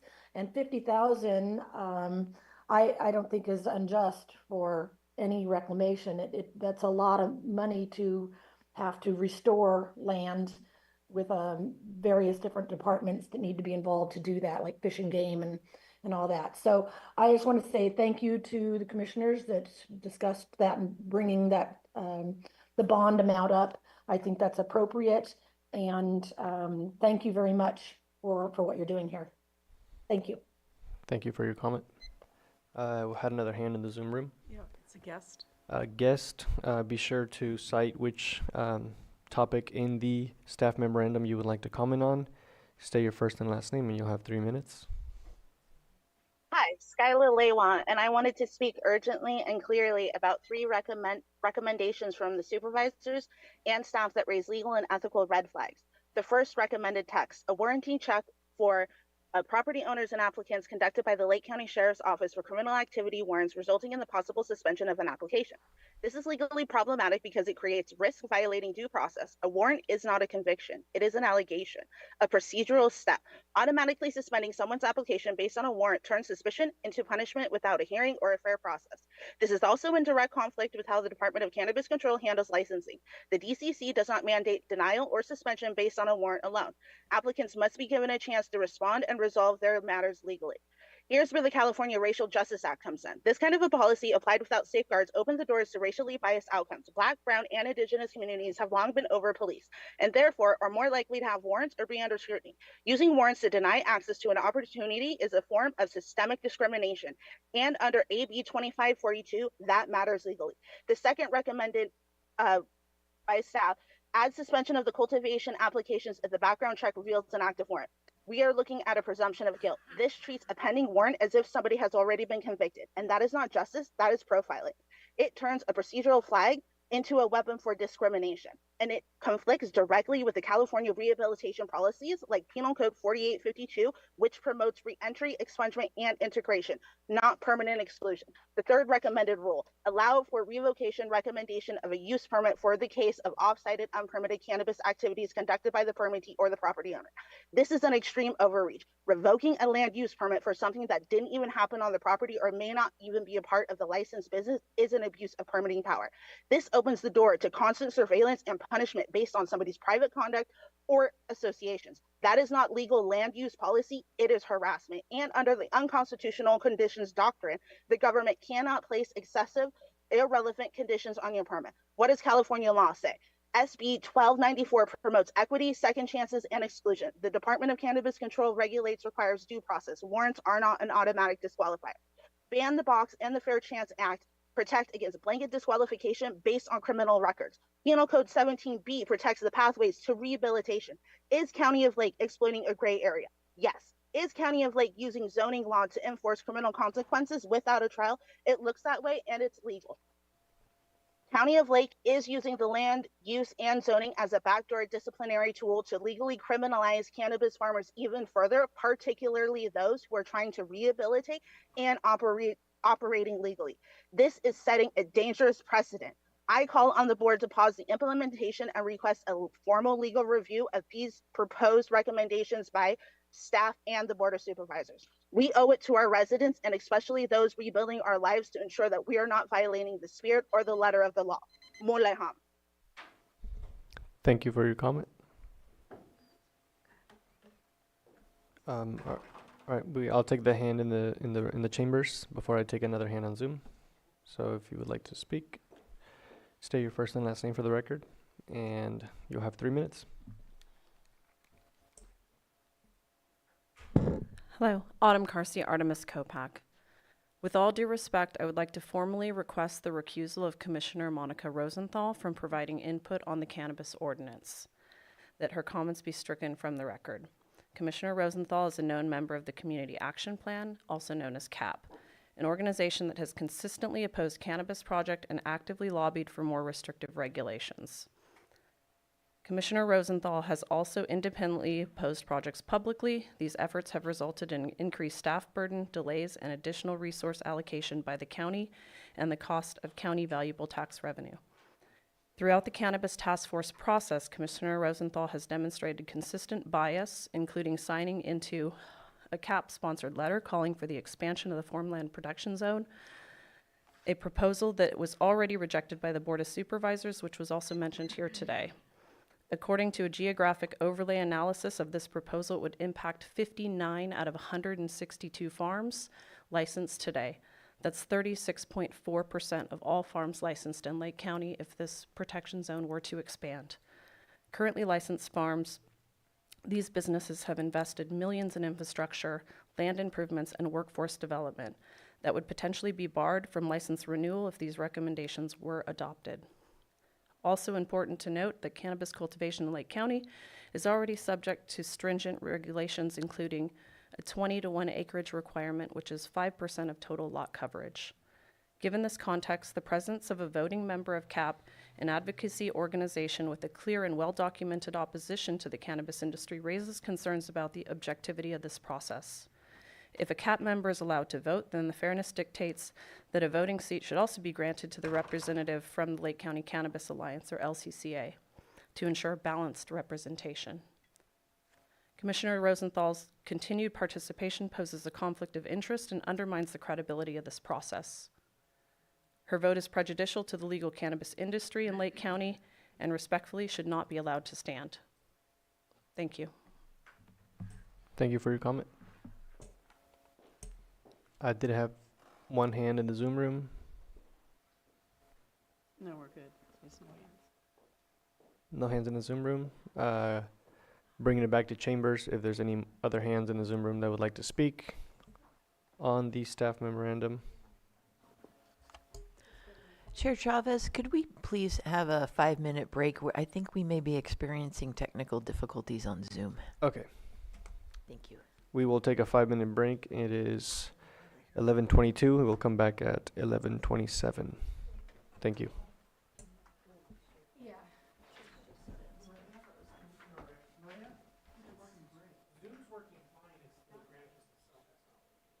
It's the who? The Granicus. Oh.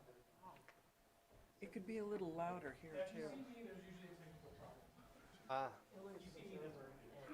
The blue screen on the computer. I know one person I heard that. Oh, there was a Yeah. crash? There was a huge crash in 200? India. Like 200 plus people died, but one person survived. Oh, I saw I saw Wow. the headline. No, it was an adult male.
Check. Hello. Welcome back. It is 10:28. We are experiencing some technical difficulties on Granicus. The Zoom link is working, and you guys can find that if you would like to continue watching. It is on the agenda for today. There's a link, and it tells you the passcode. So you guys can join us on there. So we will continue our meeting where we left off. So.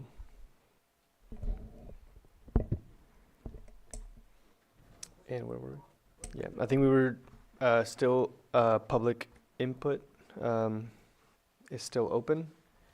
If anybody wishes to speak on anything in today's agenda, specifically on the memorandum, and any topic from where we left off under site reclamation bond. Okay, my name is Danielle Fontenot. I have a question about the prohibited activities in the electrical generators. It was on the agenda, but we haven't touched on it yet. I just wanted to make sure that we talked about it, I guess. I don't think that was part of the changes, was it? Or I think we did speak about it at the beginning. It wasn't part of the most recent updates, but it's available should the commission, I did include it as the attachments from previous updates, should the commission want to go back and revisit items. Yes, Commissioner, Chair, I would like to be able to go through both attachment 1 and 2 to discuss some of the, not to get too anal or too detailed, but I would like to, after public comment is done, to be able to kind of go through this and then, and there may be additional public comment, I'm not sure, but Okay. Yeah, that sounds good. beyond just what we have gone through with the staff report. Yeah, so we'll continue with your comment. So if you, again, please say your first and last name, and we'll give you 3 minutes. Danielle Fontenot. I just wanted to say that prohibiting the use of generators for cultivation, for outdoor cultivation, specifically when we're pushed out so far away, and many of us are not on the grid and we don't have access to power or anything like that, have to use generators. So it would put a lot of us out of business, very likely, if you guys did that. And that's all I have to say. Thank you for your comment.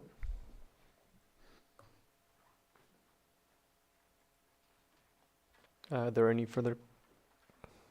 Michael Green again. On the surety bonds, again, where we can align with the state and streamline this process, let's do that. State licensing process requires only a surety bond of $5,000.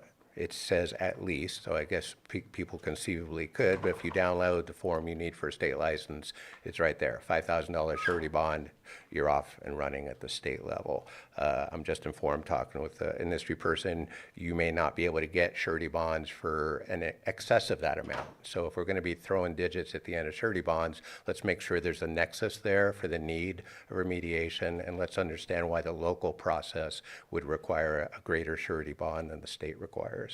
On the hydrology reports, I object to the characterization that a hydrogeologist who prepares a report for a paying client is inherently biased. These are state licensed professionals. I'm aware of another project that came before this body that was denied in part because of concerns over the hydrogeology report. And the question from that professional after the fact was, did they read it? Did it hit all the points that the ordinance required? And if they objected to it, on what basis? What substantial evidence do they have that they're experts, that they can reject or call opinionated or biased a report from a state licensed professional? Now, he wasn't a hydrogeologist, he was a civil engineer, but nonetheless, he submitted a report that hit all the bullet points in the ordinance, satisfied all the requirements, and this body decided to go in a different direction based on what we don't know. So bias can come from any number of sources. So the automatic standing accusation that a project supplied hydrology report is insufficient or biased should be rejected. And if you do continue to go down that path and insist that CDD find some hired gun to do it, guess what? CDD has been accused of bias before too, not fairly, but it does happen. And if they can't find a house geologist, hydrogeologist to do it, you know, we can talk about streamlining all you want, but it ain't going to happen. Thank you. Thank you for your comment. Can I just add that I think that Director Turner had said that there's going to be evaluation or look at the hydrology reports. Was I understanding that correctly? Yes. As that goes through the process, will that then come to us for review and conversation? Because I know that is a conversation and a concern globally. So one of my wonderments is that there's a standardization of nomenclature and numbers to help us, I'll just say me, to make sure that I understand everything that's being said when they're, you know, they talk about, you know, acre feet, then gallons, and I mean, I can do the math, but, you know, to make it as clear and as easy for everybody to understand, because it is complicated. And so I think that your evaluation will be helpful, but to help us so that we can do a better job to understand all those parts and pieces. So if we could have that incorporated into our process of learning as well. Certainly. Thank you. All right. First and last name for the record, and you'll have 3 minutes. Thank you, Chair. Margot Kambara. I would like to comment on water issues, hydrology, that was being covered right now during the agenda. And I would like to mention that Commissioner Field brings up good points when we say we should take a closer look at water data, water availability, hydrology reports. And I'm heartened to hear that there is a concern and effort will go behind standardizing the hydrology reports. In terms of best practices, I think it would behoove the county to eliminate even the appearance of conflict of interest. And so it would be best to hire an independent contractor or in-house hydrologist to conduct the required analysis for water availability, the suitability of the site to sustain that operation as planned. Right now, that is not happening.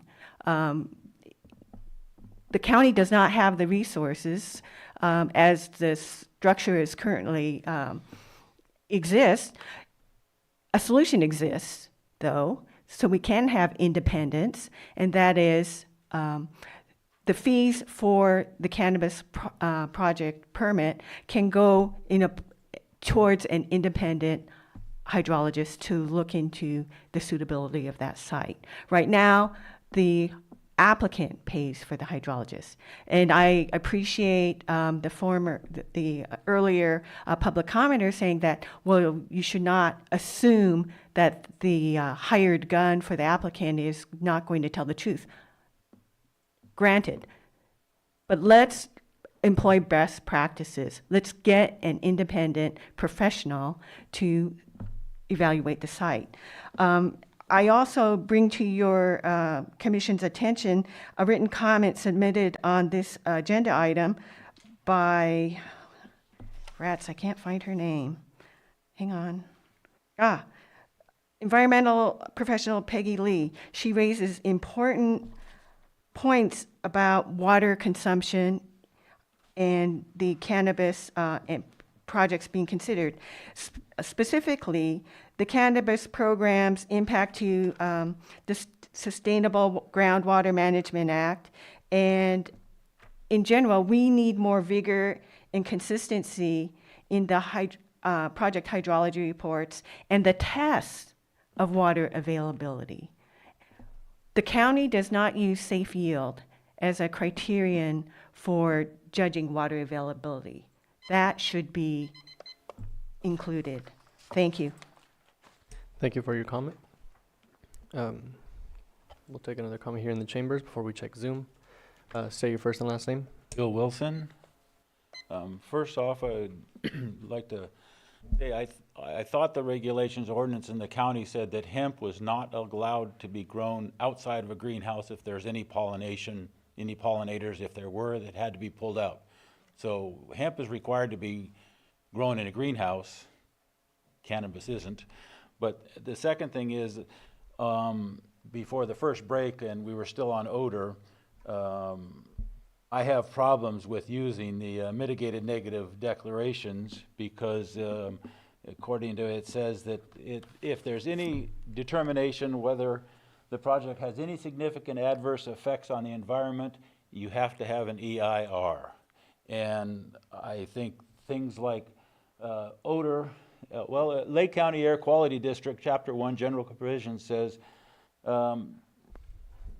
any discharge, release, or propagation of into the atmosphere, which includes, but not limited to, smoke, dust, soot, fumes, odors, or any other combination thereof, is not allowed.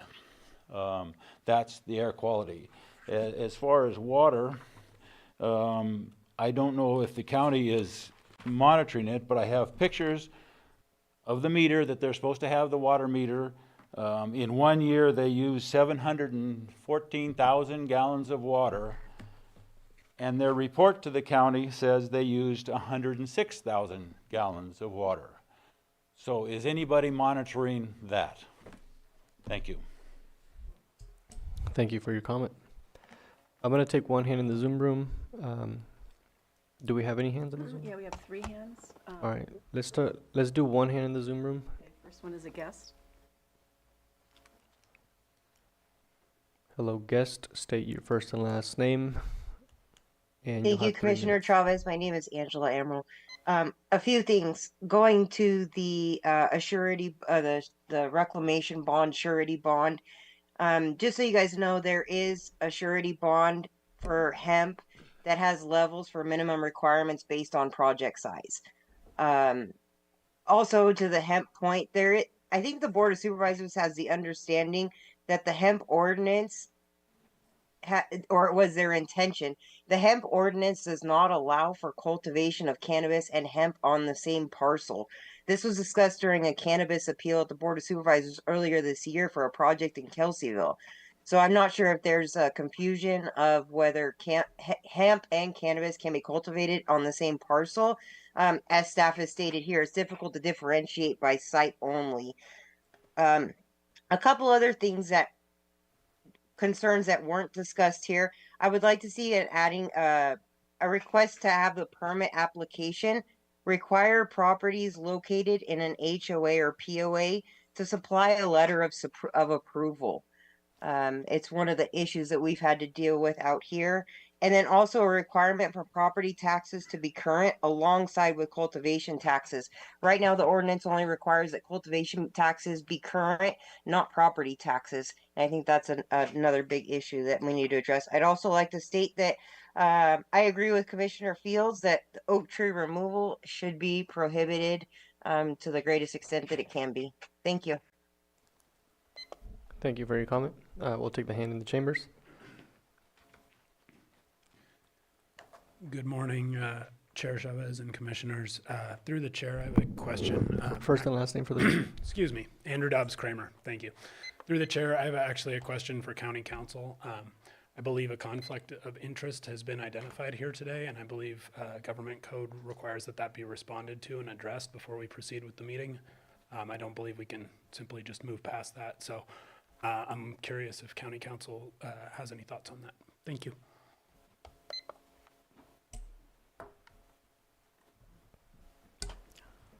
I've already advised the individual who has a perceived conflict.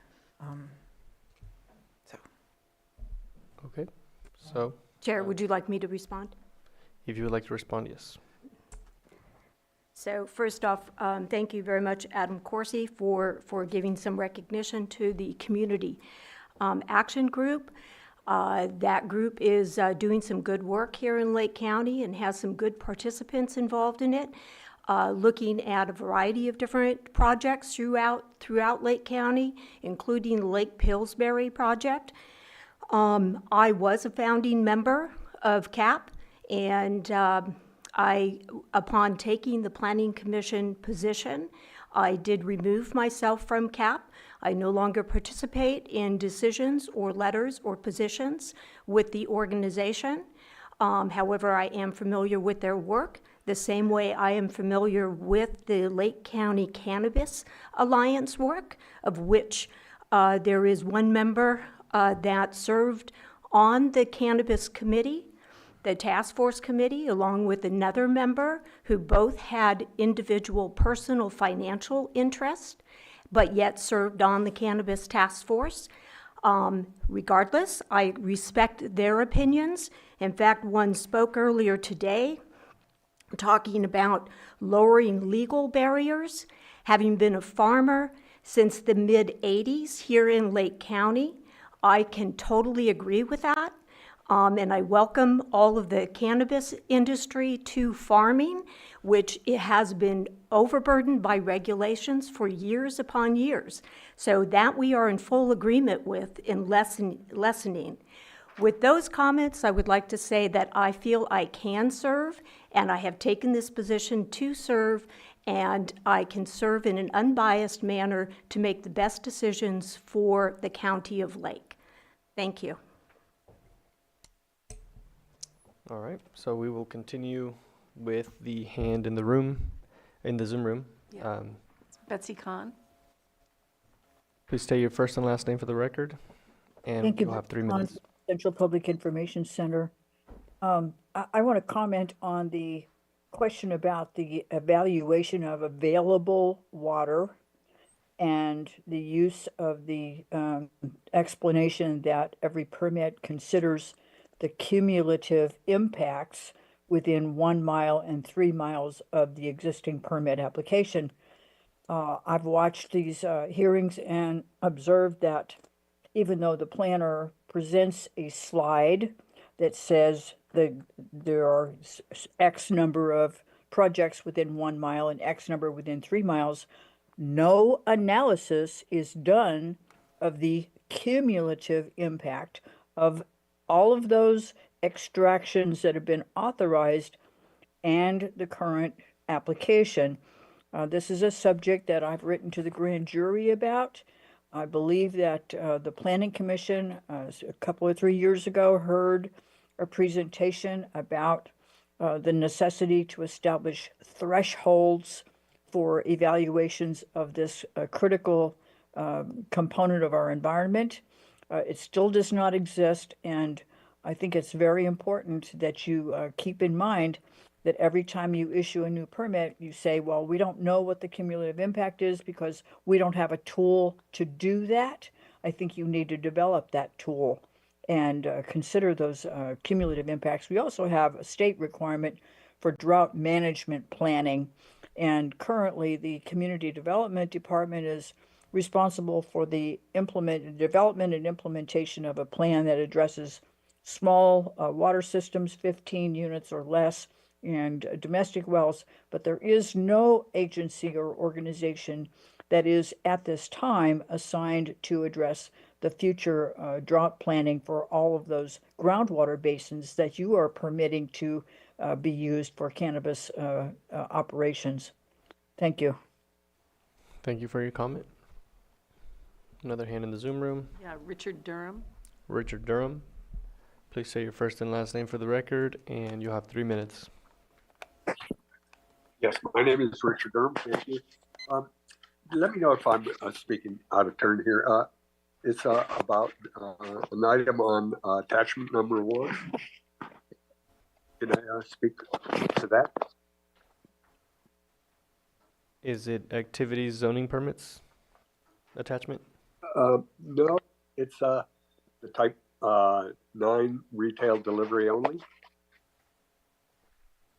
Yeah, if you're on attachment 1, it's the summary of COTF and Board of Supervisors recommendations on cannabis types.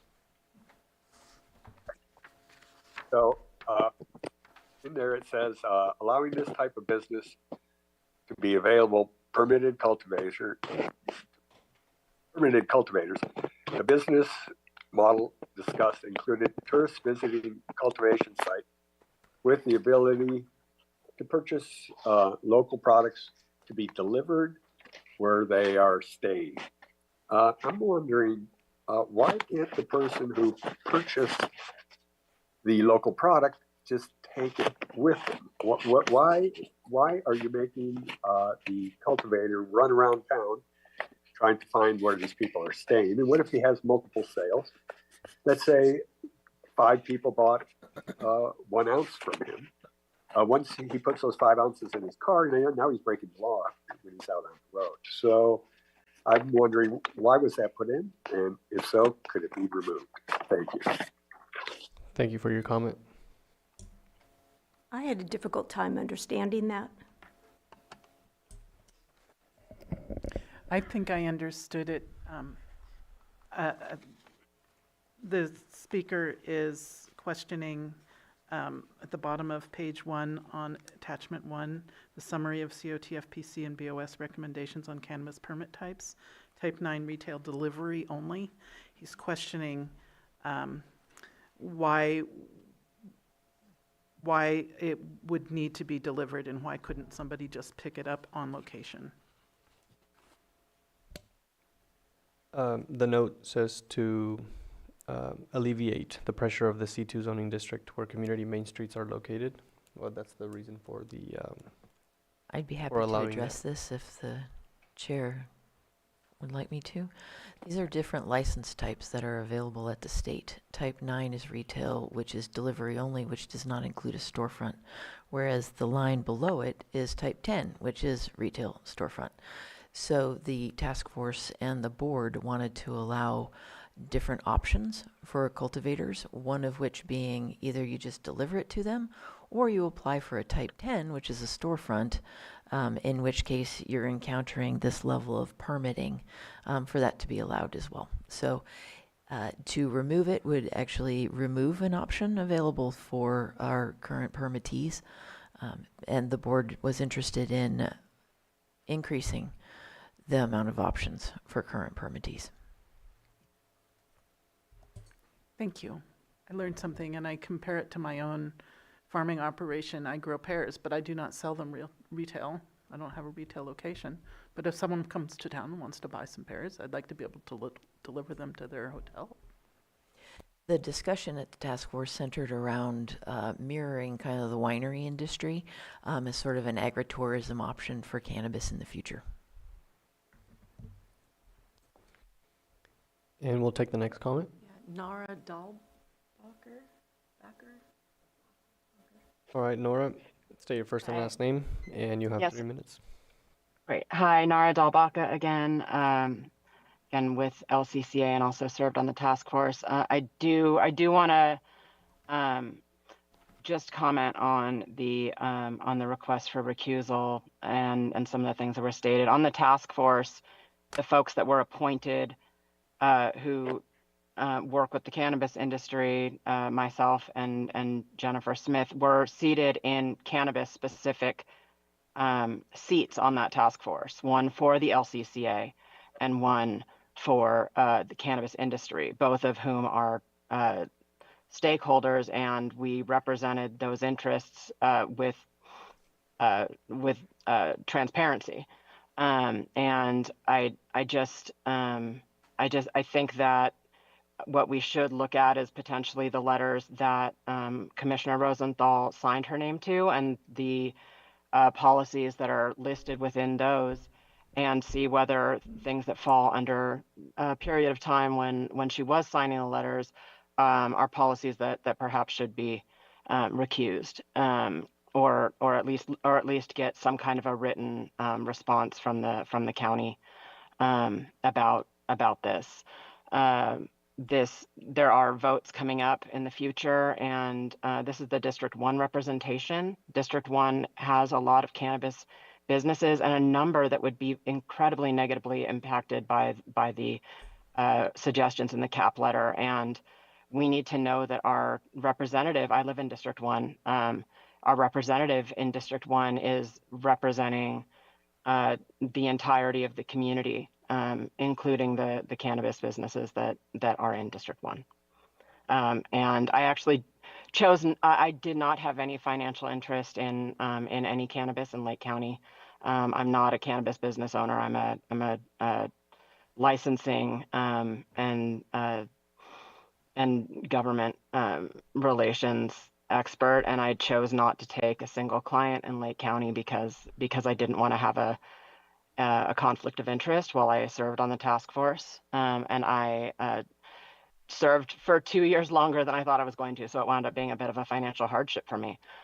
So I really take issue with any accusation that I was financially benefiting in any way from my service on the task force. Thank you. All right, thank you for your comment, and just a note to keep all comments relating to what we're discussing today, which are the recommendations on the cannabis permit types and the staff memorandum. Thank you. Can I get the next speaker? Yeah, Jordan Poole. All right, Jordan, we're gonna state your first and last name for the record, and you'll have 3 minutes. Yeah, Jordan Poole. I just wanted to comment on the water concerns that I've been hearing a lot about. There's 11,000 acres of grapes planted in Lake County using over 2.5 billion gallons of water a year. I think just, expanding stricter regulations on cannabis when I think there's, correct me if I'm wrong, under 200 acres planted. I think that's just kind of overreaching, just especially compared to the sheer volume of water used, 200,000 gallons an acre on grapes. It just seems just like a overreach. Thank you. Thank you for your comment. Another hand in the Zoom room. No, we're good. I believe that's all the hands in the Zoom room. Bring it back to the chambers for any further comments. All right, I see one.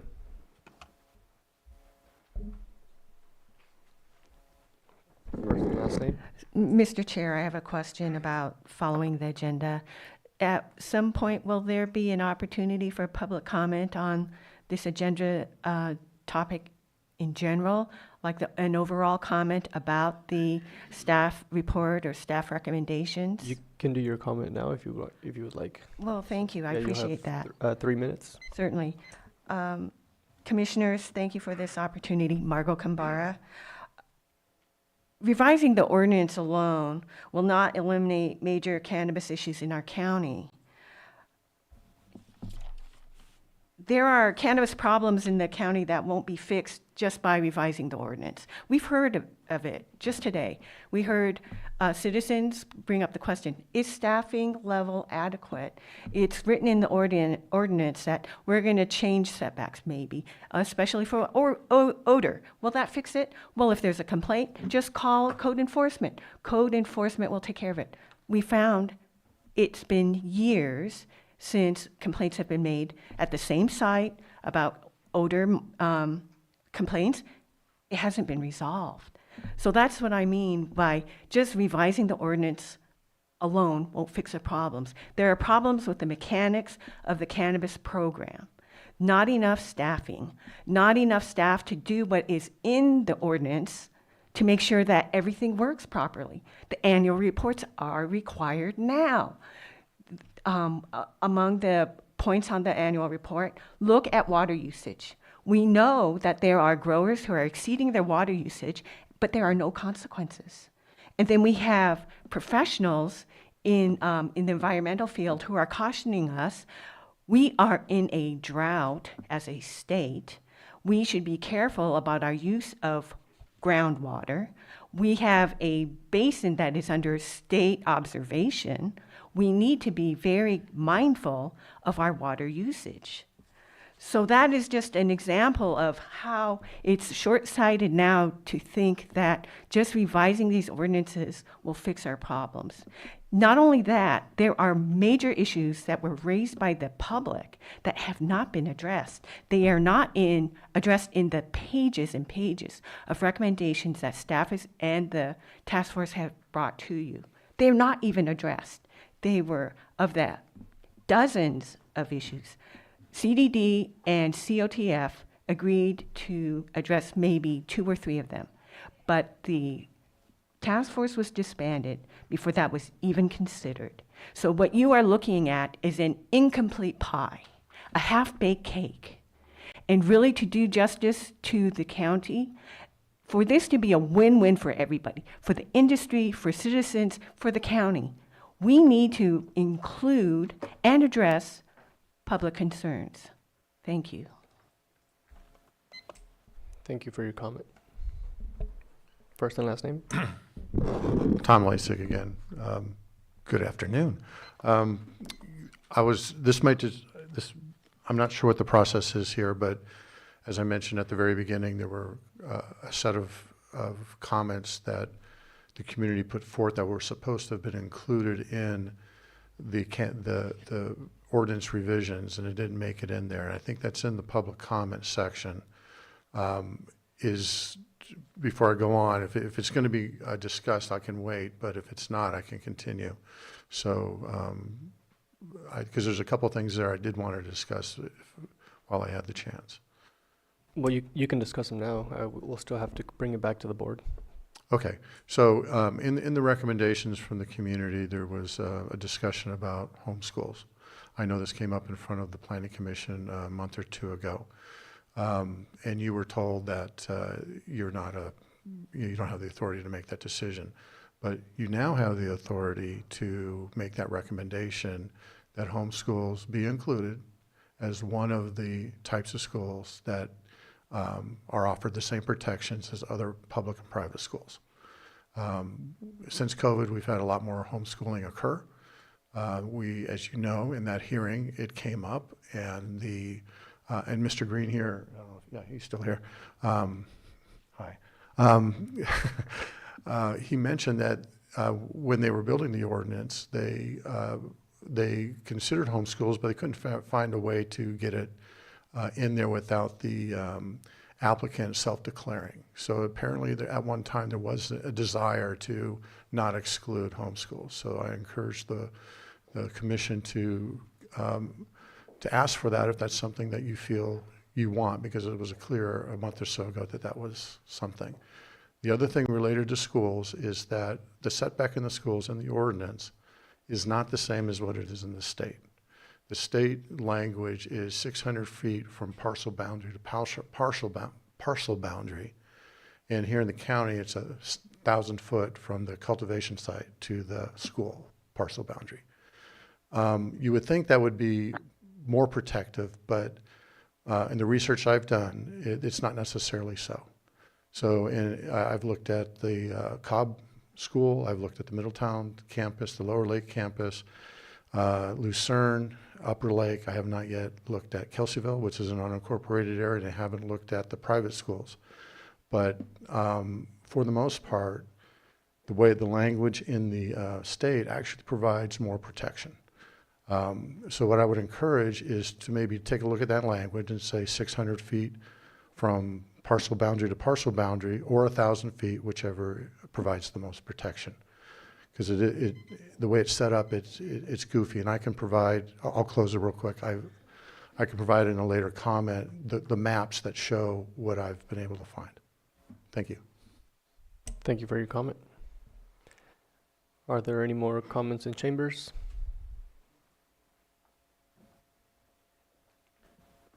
Hi, Michael Green. Just for the record, no drought right now. I know this because I spent 3 long meetings trying to undo a couple of drought proclamations and a couple of drought-related ordinances. There is a requirement under state law, and this county has been very proactive in crafting required drought management plans. And in our cannabis permitting process, there's already a requirement also to come up with a drought management plan. And when the drought happens, and it will again for sure, we're going to apply those plans, both locally, site-specific to the cannabis projects, and then the county as a whole will take certain actions under its drought management plan. But to the broader issue of, there's a drought, a never-ending drought, number one, not true.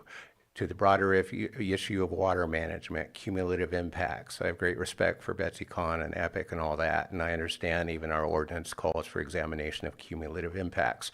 But like the phone speaker also said, there's a whole lot of agriculture in this county that is not subjected to that same level of review. So as a practical matter, it's going to be really hard to do that cumulative analysis where you only cherry pick the cannabis farms within a given area or zip code and kind of ignore all the traditional agriculture that may be in the same basin. So I want to thank the commission finally. It's been a long morning, and I know you have a lot on your plate, and I know your recommendations will be considered duly by the Board of Supervisors when it comes.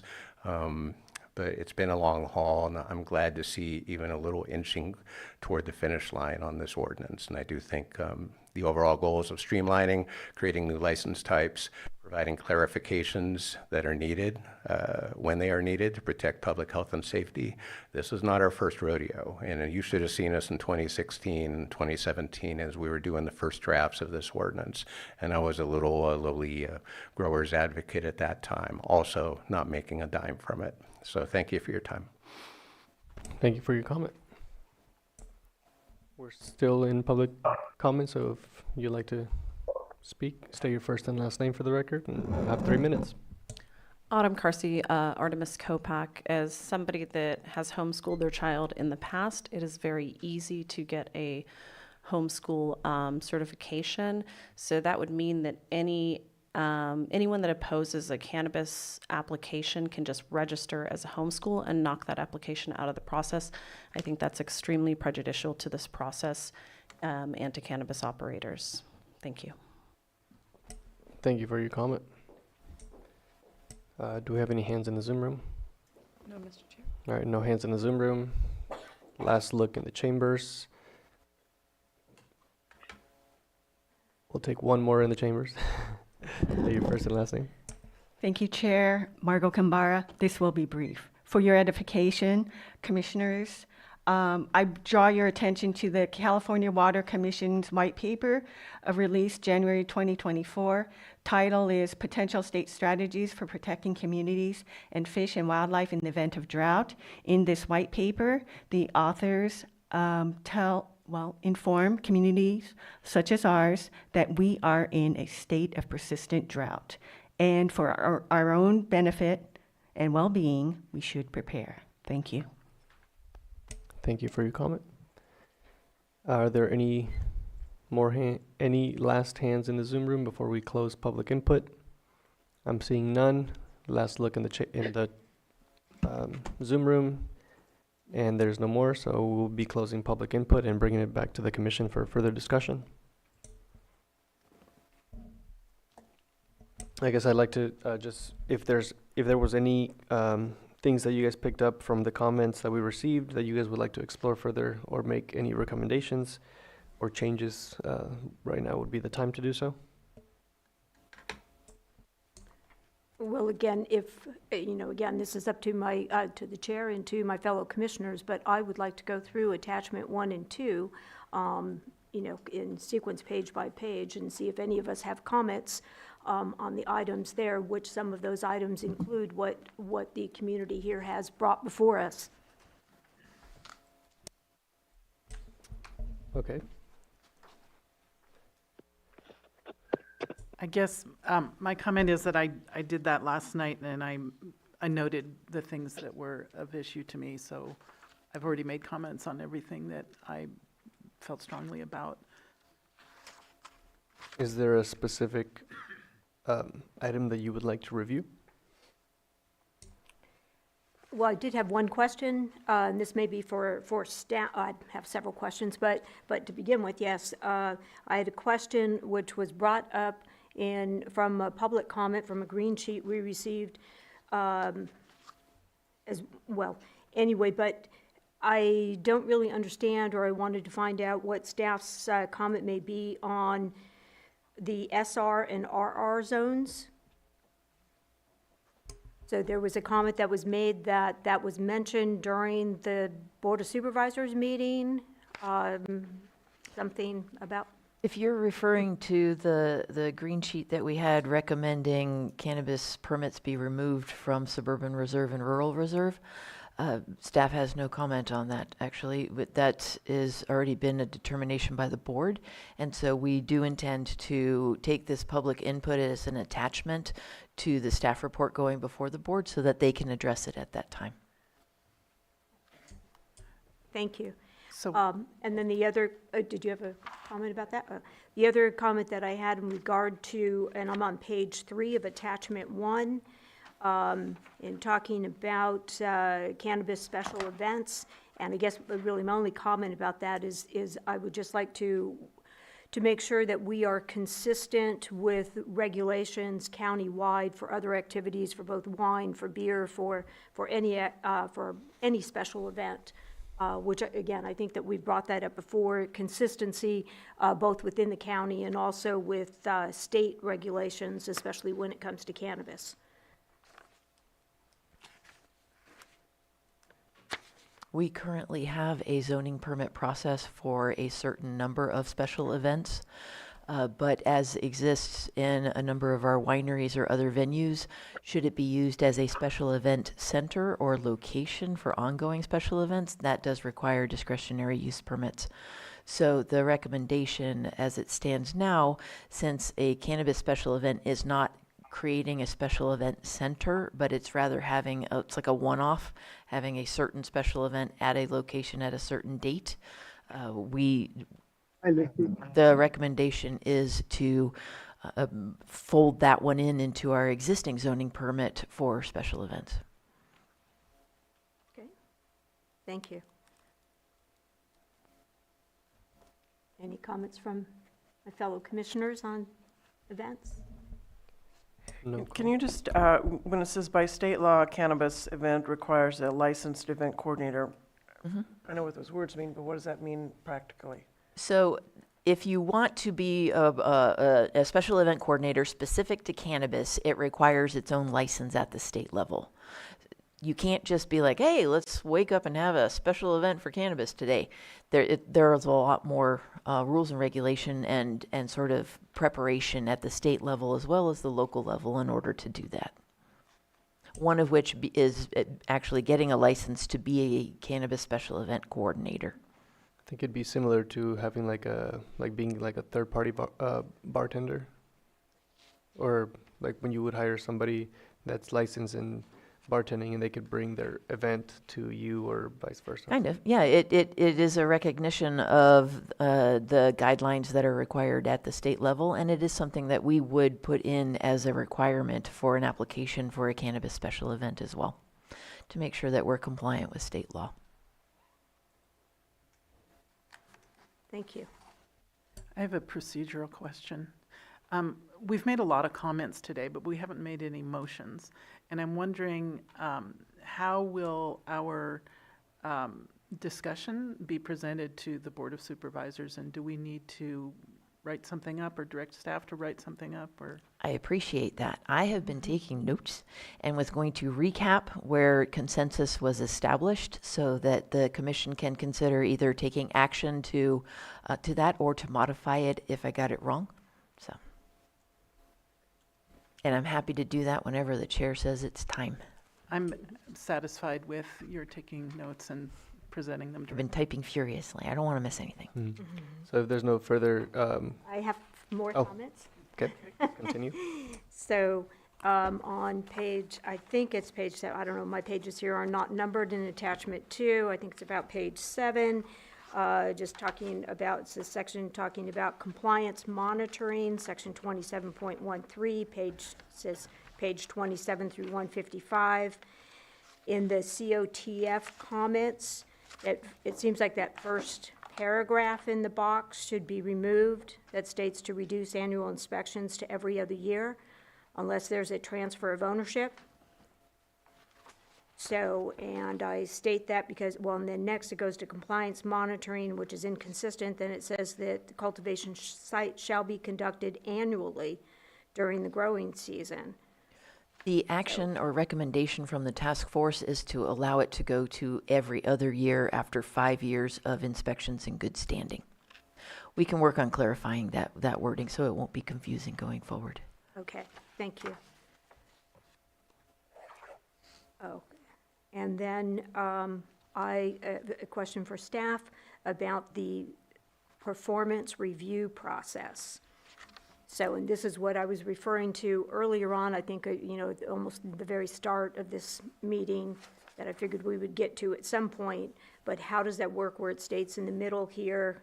Again, this is on the next page following the last comment that I had there, where it says the Planning Commission may delegate review of the annual performance review report to the director.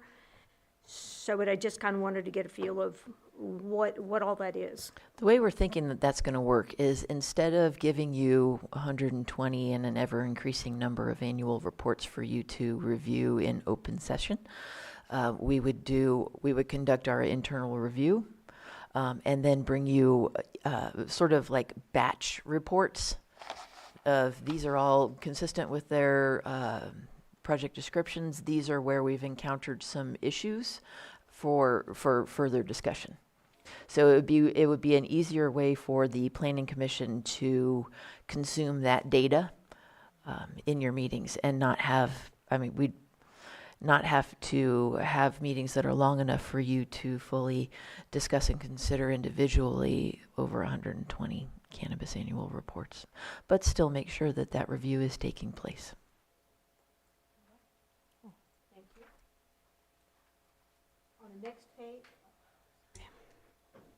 On the next page, at the bottom, in regard to complaint records, and this is something that was brought up also during this meeting today, but I don't really understand exactly the entire complaint process and how it's handled, where it says the permittee shall maintain a record of all complaints and resolution of complaints and provide a tally and summary of issues. This is currently required by the permittee. The task force does not want to make any changes to that requirement. They still want the permittee to be responsible for maintaining a collection of those complaints.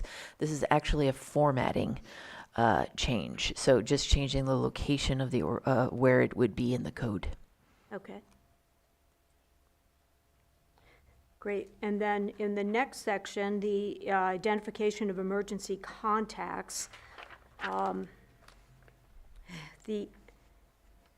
In the COTF comment section there, it says that the applicant shall make every good faith effort to encourage neighborhood residents to call to this designated person to resolve operating problems, if any, before any calls or complaints are made to the county. This is encouraging our permittees to be good neighbors, not scary people, and to do outreach to the community in a positive manner that would establish relationships so that neighbors, should they encounter a conflict or have a complaint, would feel comfortable reaching out to that permittee. It does not require or limit the public's ability to lodge a complaint with the Community Development Department. Okay, thank you. Now, I know, again, around cannabis and stuff with all the security measures and stuff, there are issues associated there, but I know, with other businesses, such as for vineyards, the vineyard management company, if the property is being managed by a vineyard management company, then there has to be a sign on the vineyard indicating, who the management, in case somebody does have an issue, they can call that management company.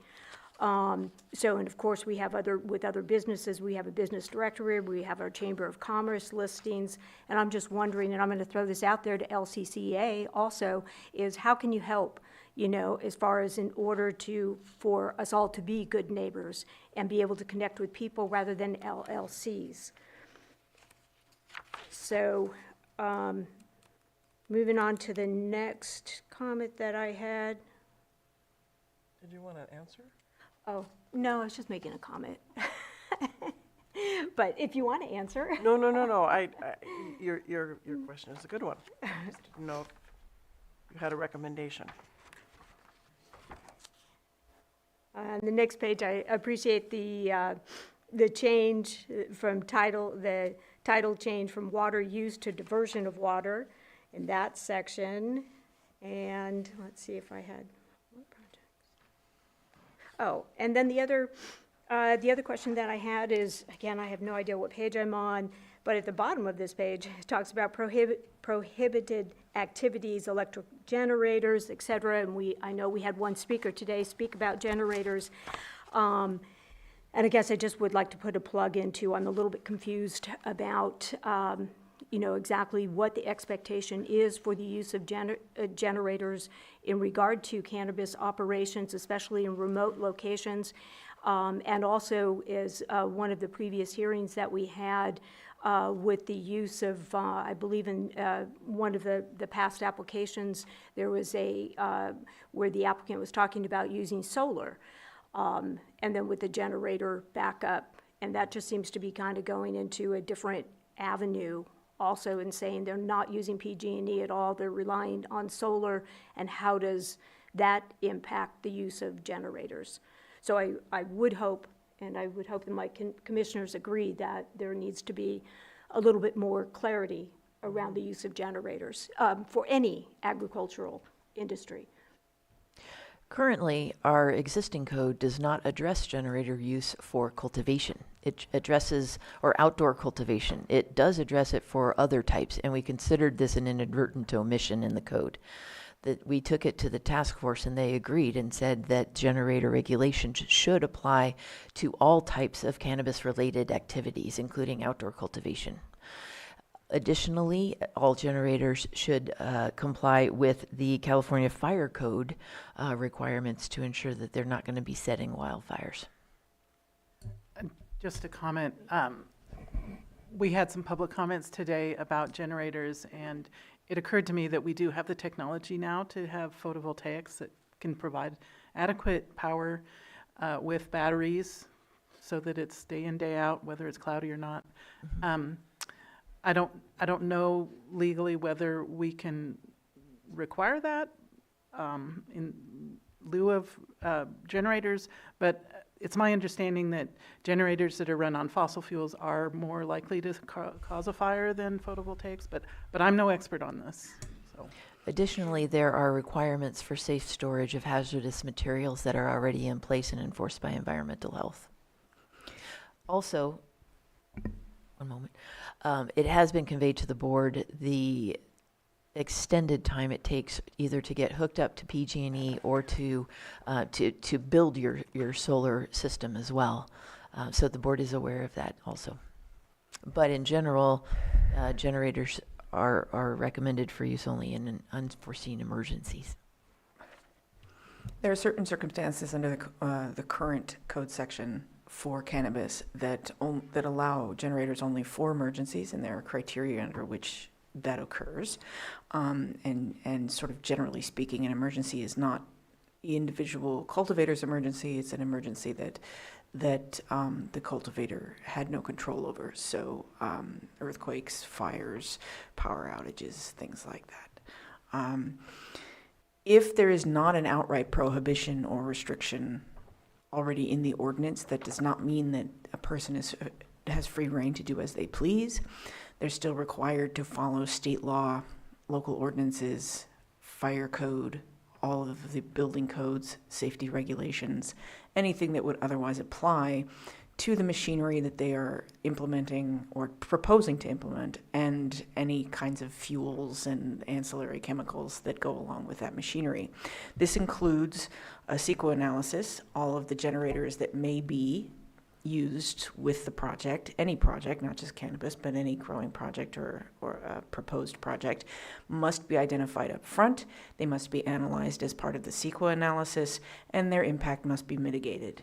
So if there is a proposal, for example, for cannabis grow in which generators are proposed to be used as an integral part of that business, those generators must be identified, and they must be analyzed, and all appropriate permitting associated with them, and all appropriate, all of the permitting must be gained and maintained, and then all of the safety regulations that apply would also have to be followed, whether or not the ordinance, the county ordinance, addresses it specifically. This would include, to answer your question, Commissioner Field, we can't necessarily outright require, your commission can't necessarily outright require a preferred source of power. However, during the CEQA analysis, it may be that solar is an appropriate mitigation, and that the CEQA determination may be better, may be more acceptable, and the findings can be made by your commission if that mitigation is adopted over, say, for example, a fossil fuel machine or a set of machines, or, but that would be project by project. So that would be something that would have to be looked at both during the analysis that CDD engages in with the applicant in the process of their application, and with your commission's review when it's finally brought to you. Additionally, if I may, just bring it to the attention of the commission that at 12:30, I'm going to need to make sure that I give my staff a lunch break. I just have a comment. It was mentioned earlier about the homeschooling. On the bottom of, mine says 29, but it says commercial cannabis cultivation exclusion areas. And on the second page, E talks about any public or private schools, grades K through 12. I think a point was, could we add homeschools to that? Was that? That was the public input. Pardon me? That was the public input. So. Right, right. I think the point that there's been a proliferation of homeschools since COVID, it might be something that we ought to consider. You can certainly make that recommendation that the board consider it. Keep in mind that would come with, that we're at the very beginning of this process, that would come with an analysis at the legal and all of your recommendations. Oh, of course. That whether or not that's even legally feasible. If it is, then our office would advise both the staff, the commission, and the board on how certain preferred outcomes can be achieved. But at this stage, you can certainly make that recommendation to the board as a commission, if that's what the commission I'd like it to chooses. be explored then.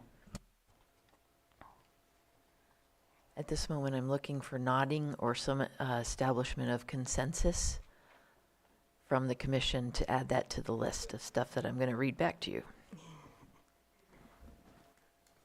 I don't agree with that consideration. And I'm of the same. So I'm not pushing for that. My understanding is that homeschools are places where children gather. So that it's already covered. It's not covered.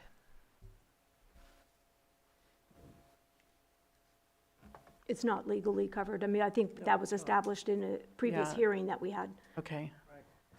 I So find it if you want it to be problematic. considered, you can It's problematic. consensus with Sharon. State law currently excludes education provided entirely within a private home from the definition of school. And the county's definition adopts the state's definition.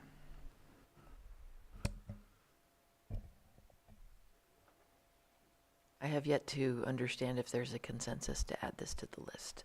I have 2 no's, but I don't necessarily have 3 yeses yet. Look into that end of the table. Commissioner, I think that because in order to be a homeschool, you have to be certified by the state, that it's sort of it's a conundrum, a conflict. You can't be a bona fide homeschool unless you have met the criteria from the state. And so does that not then meet criteria for being, so it's a little confusing. That's all.